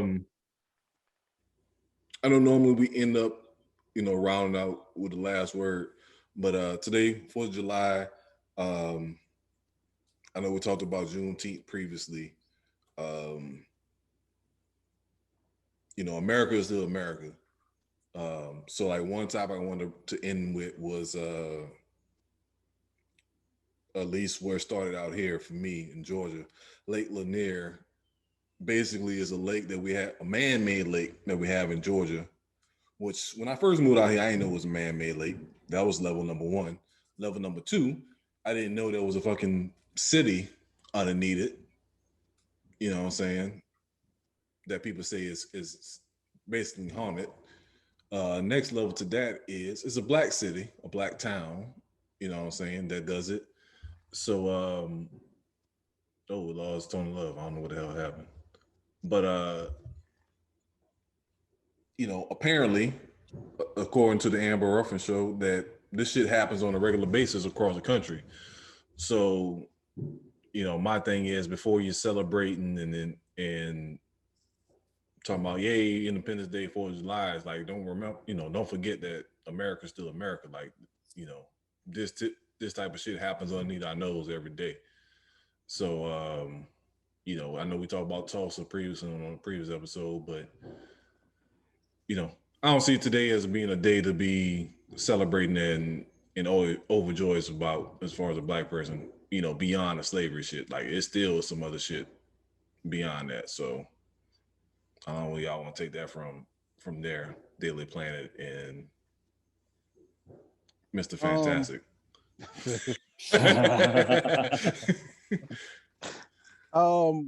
I think the idea is that for black people,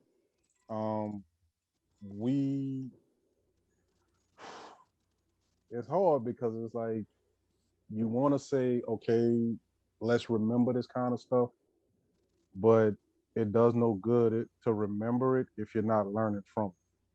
Yep. You know what I mean? Right. And I think therein lies our problem, where it's like places like Tulsa and Lanier and these places, there was a reason why they didn't want these places to thrive, right? So I can say Atlanta's probably doing the best job of it. I feel like when you're speaking of like having black owned cities, I still don't think they're doing the best job they could be doing. I agree. Right. But I think they're probably in the right direction. They're headed in the right direction. It's a long road because again, like I think what we talked about in previous episodes. Remember, we only been allowed to vote 60. Yeah, within our parents' lifetime. You know what I'm saying? So again, like the whole Lanier story, like I said earlier, is like one of the players I coach educated to me, and he's a smart kid. Like, what I'm saying? His mom's from Louisiana, his dad from either South Carolina or North Carolina, I can't remember correctly. So his parents are coming from two places that, racially is deep and embedded, you know what I'm saying? So of course, they did a good job educating them about stuff, but it's still to a point where there's so much still you can learn or do, like you said. Like you do a good job as far as educating and being a black city and doing, showing people in the right direction, but being out here, there's still certain pockets of the city where it feels like they just don't get the picture. You know what I'm saying? Like it's still so far you can go.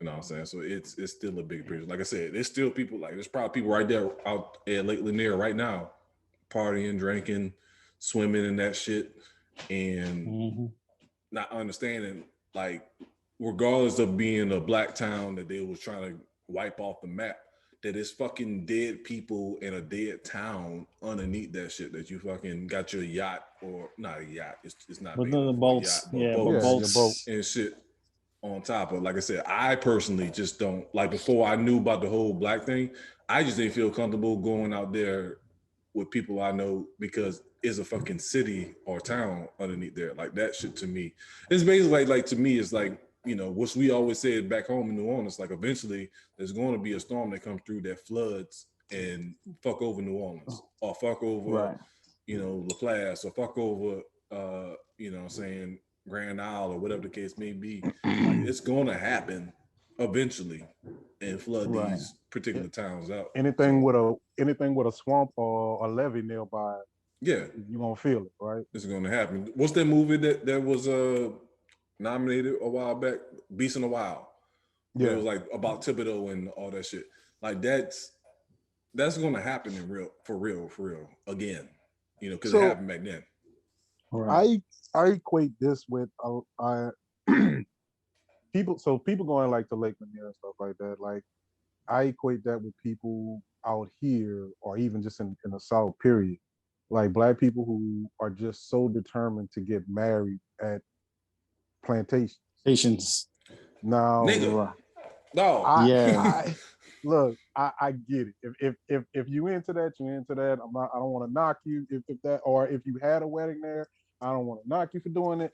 I personally wouldn't do it, but I personally wouldn't do it because it's like this is a plantation. Like there should be no celebration here. There should be nothing. Exactly. Yeah, there should be nothing here that should be celebrated in any kind of way other than we burning this motherfucker down, right? Like that's the only thing that should be celebrated about this. Now you got the whole historical society and all this other shit, but if you're taking down fucking statues and all that shit come down, definitely.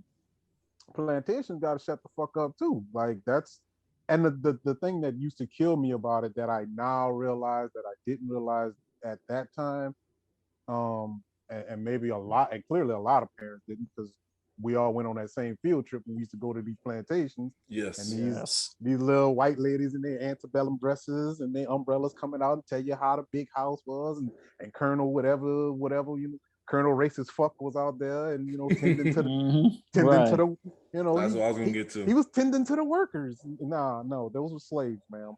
Those were slaves. Right. And that's kind of like there is a plantation in Convent, and I think there's one in Donaldsonville as well, where it's not about the front part of it, right? Everything is all about the front. The one at Donaldsonville, everything in the back. One at Donaldsonville is in the front. I know that one. Everything is about the slave quarters and what happened with that shit, right? Nothing about like who owned it or what put down, what all that happened. Nah, they give you the real on that. Like this is how it actually happened. And those, I mean, even for me, like the one in Dustrehan. So we had a family reunion. Tescuco? Tescuco? I don't know the name of them shits. Is that the name of it? I think it's something Tescuco Plantation or something. But go ahead. I'm sorry. Yeah, them shits. They all equal to me. So like it was we had a family reunion, whatever, and it was just like, one of the engineers that helped build this had the family name. So at the time you felt kind of proud, but then at the same time you felt like, well, shit. Like basically we helped put ourselves in this same this situation. So it was like, that was like maybe in college at that particular time when that came out, whatever. But it was just like, should we really be proud of that? Like, you know what I'm saying? It's like, yes, it's an achievement as far as building the structure and this and that and the other, blah, blah, blah. But at the same time, we building a structure that basically fucked over our own people. You know what I'm saying? So again, it kind of that's slavery in a nutshell in itself, because you gotta think we weren't all hunted and captured, right? There was some of us that was actually just here. Right. Like I got 10 of them to it. I got 10 of them in the back. You want them, like, you know what I mean? So it's the history of it. It's the shitty part of the history of it, but I think I don't know, man. It's just hard for me to actually rationalize knowing that this shit existed and then acting like it doesn't. Like you said, you're going down on Lake Lanier, you got your boat on the water that's on top of a city where people were killed and still there, right? Like, no, it wasn't. Yes, like that's the part they still down there. Yeah, like it wasn't. There's cemeteries and all that shit. No underwater excavation or nothing like that. Like shit just was there. They just threw water on top of it. Like that was it. So it's like somehow you rationalize that to say, "Oh, it's cool. I'm gonna just do this." One of the major stories that kind of brought that conversation up was, I think Julio Jones was out there and he lost a big ass earring, and he had sent people to go try to find it down there. And that's when the whole thing came up about like it's being a whole town, a community down there, this and that and the other. And I was like, but mind you, look what it took for us for the story to actually come out, right? Like a football player had to lose an earring. For to find out what's going on. what happened with this shit, right? Like there had to be because in Convent there's a plant. I don't remember what plant it is, but there's a plant they were excavating the land to expand the plant out. And when they did that, they found like these mass graves, like slave graves, where, now it's just one big, which I'm happy that they did that. They just turned it into one big kind of memorial cemetery for the people who were buried there. But again, they had to dig that land over in order to try to build, in order to find out that what's this going shit on. happened. Right. You know what I mean? And it's sad that a lot of history like that gets lost because clearly you too ashamed of it because you don't want nobody to know about it. And that's why you do shit like this when you try to cover it up. Right. You know what I mean? Which is, again, you don't want to teach slavery in school because somebody might actually get smart and be like, you know what, America ain't shit. Right. And that's what it comes down to for me. Like when it comes to a lot of these holidays, President Day and Columbus Day, and there's like a lot of those holidays, it means different now. You know what I'm saying? As being an adult and being a little more educated and learning on my own. Like that shit, you know what I'm saying? Like, yeah, I'm gonna take the day off. Yeah, I'm gonna definitely take that. Like tomorrow, I'm gonna definitely be out here going to the park shooting basketball or something like that because I'm off tomorrow. But at the same time, I'm not going to be dressed in red, white, and blue on Independence Day. Like that's a whole different thing. You know what I'm saying? So like, I don't know. It just, I guess it comes with age. You know what I'm saying? I'm guessing this is right. What our parents went through once they hit our age or whatever. But it just, it just hit different. Like, like the cool kids say now, it hits different at this particular point. Right. Exactly. Yeah. Only thing about today that I celebrate on July 4th is Tony Love's late great painting ass sister, Melissa Smith. That's all I celebrate. That's always show her birthday love is today. That's the only thing I celebrate. Other than that, I don't be care about the 4th. It just is what it is. Like you said, just treat it as another day off and just keep it moving. Yeah. No more, no less. Pain in the ass extraordinaire. Exactly. She had a gift. Her gift was real. The biggest blow on the block she can get underneath his skin. That was an achievement in itself. Her skill set was real. She get under everybody's skin ASAP. So yeah, so that's the gist of that.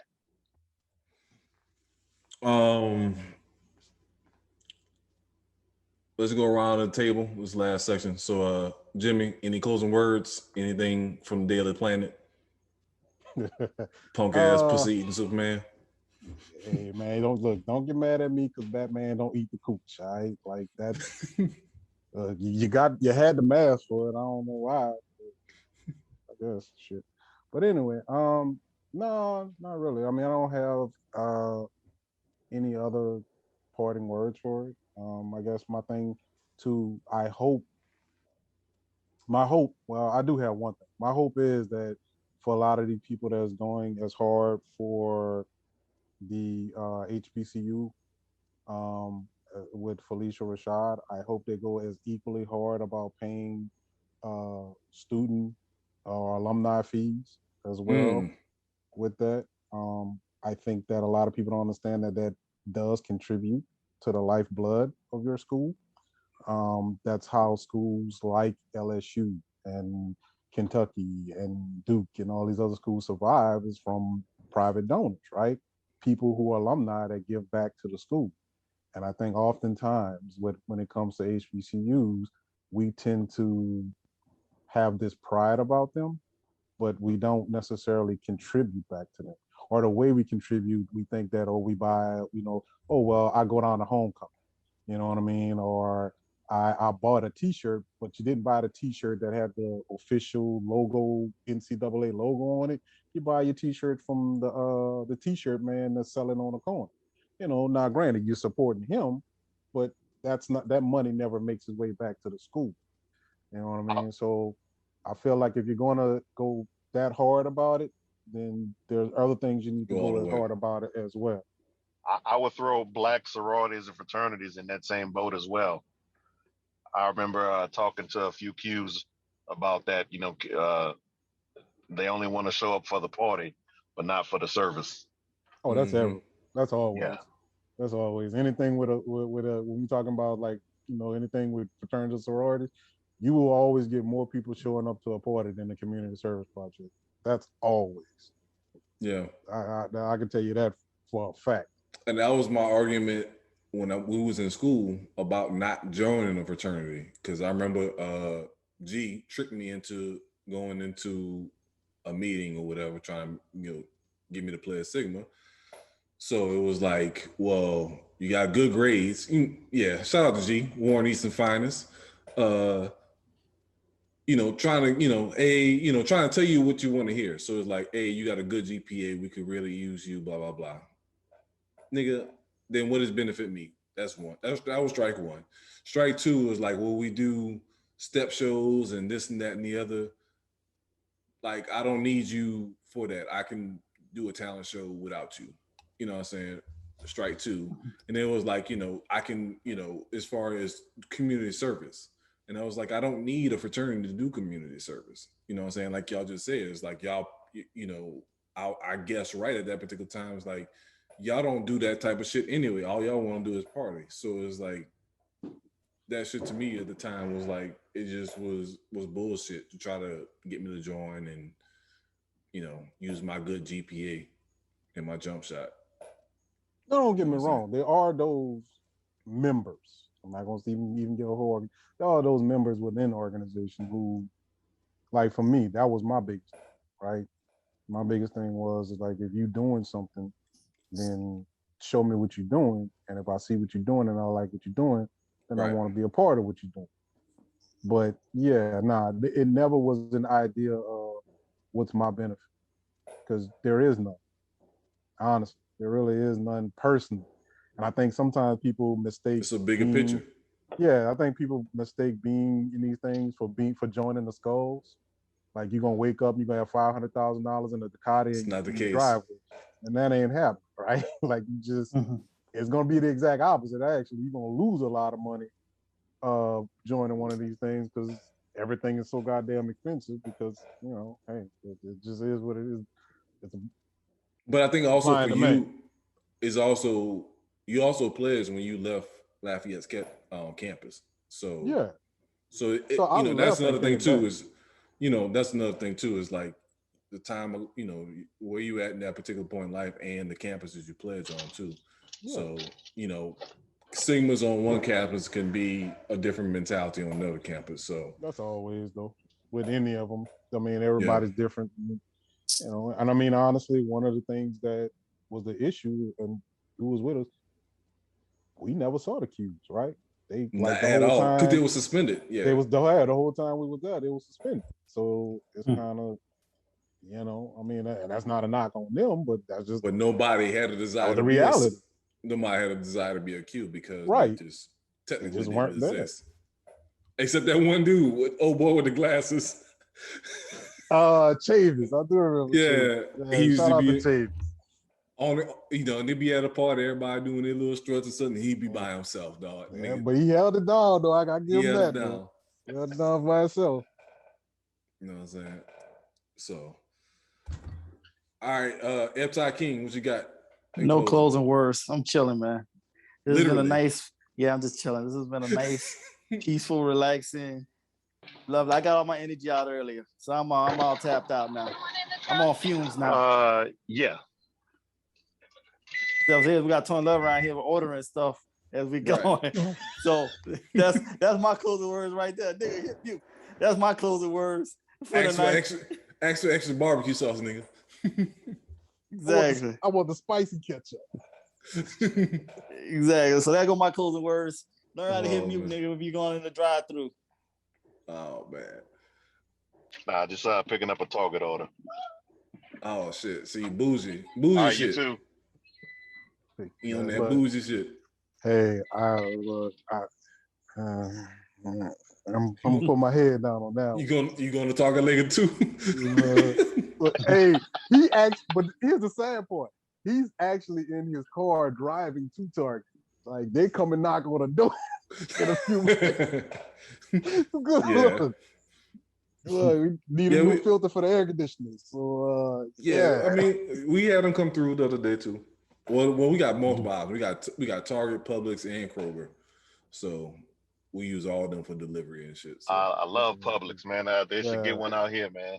I wish they did. I wish they did have one in Lafayette too, but they had a Publix out here because they closed all the damn Winn-Dixie. Y'all ain't getting no Publix no time soon. That's for the good people. Yeah, I know. Y'all ain't gonna get that. He ain't lying. He ain't lying. Mm-hmm. So air conditioning is only for honor students. Is what you're trying to say? No black and white cookies for y'all. He is not lying. Damn, y'all ain't have. We went to Destin back in March, and they had a Publix right near the spot, and I was there every day. I was like, hey, y'all gonna make these cookies every day? Yeah, we do. All right, we gonna be back here every day. Don't forget the sandwiches, dog. The sandwiches be on point. Get your Italian. Yeah, the sandwiches too. Yeah, the sandwich. Yeah, we got the sandwiches. Toasted. The sandwiches good too. Oh yeah, man. But them black and white cookies. Yeah, so, I remember. So wait, were y'all having a conversation about Jimmy John's? Yes, Jimmy John's is trash. Yeah. It's a sandwich. It's trash. That's what I've been wanting to say. It's a sandwich. Like, how can y'all hate Jimmy John's? It's a sandwich. It's meat, trash. bread, and cheese. It's a sandwich I can make my damn self. Yeah, but that's any sandwich though. No, but Publix. No. Publix is a different level. Publix is a different level. I don't know, no, but I'm hey, y'all people go with this food shit. I'm out. Where am I find rosemary Parmesan bread, Jimmy? You know what I'm saying? All this food shit.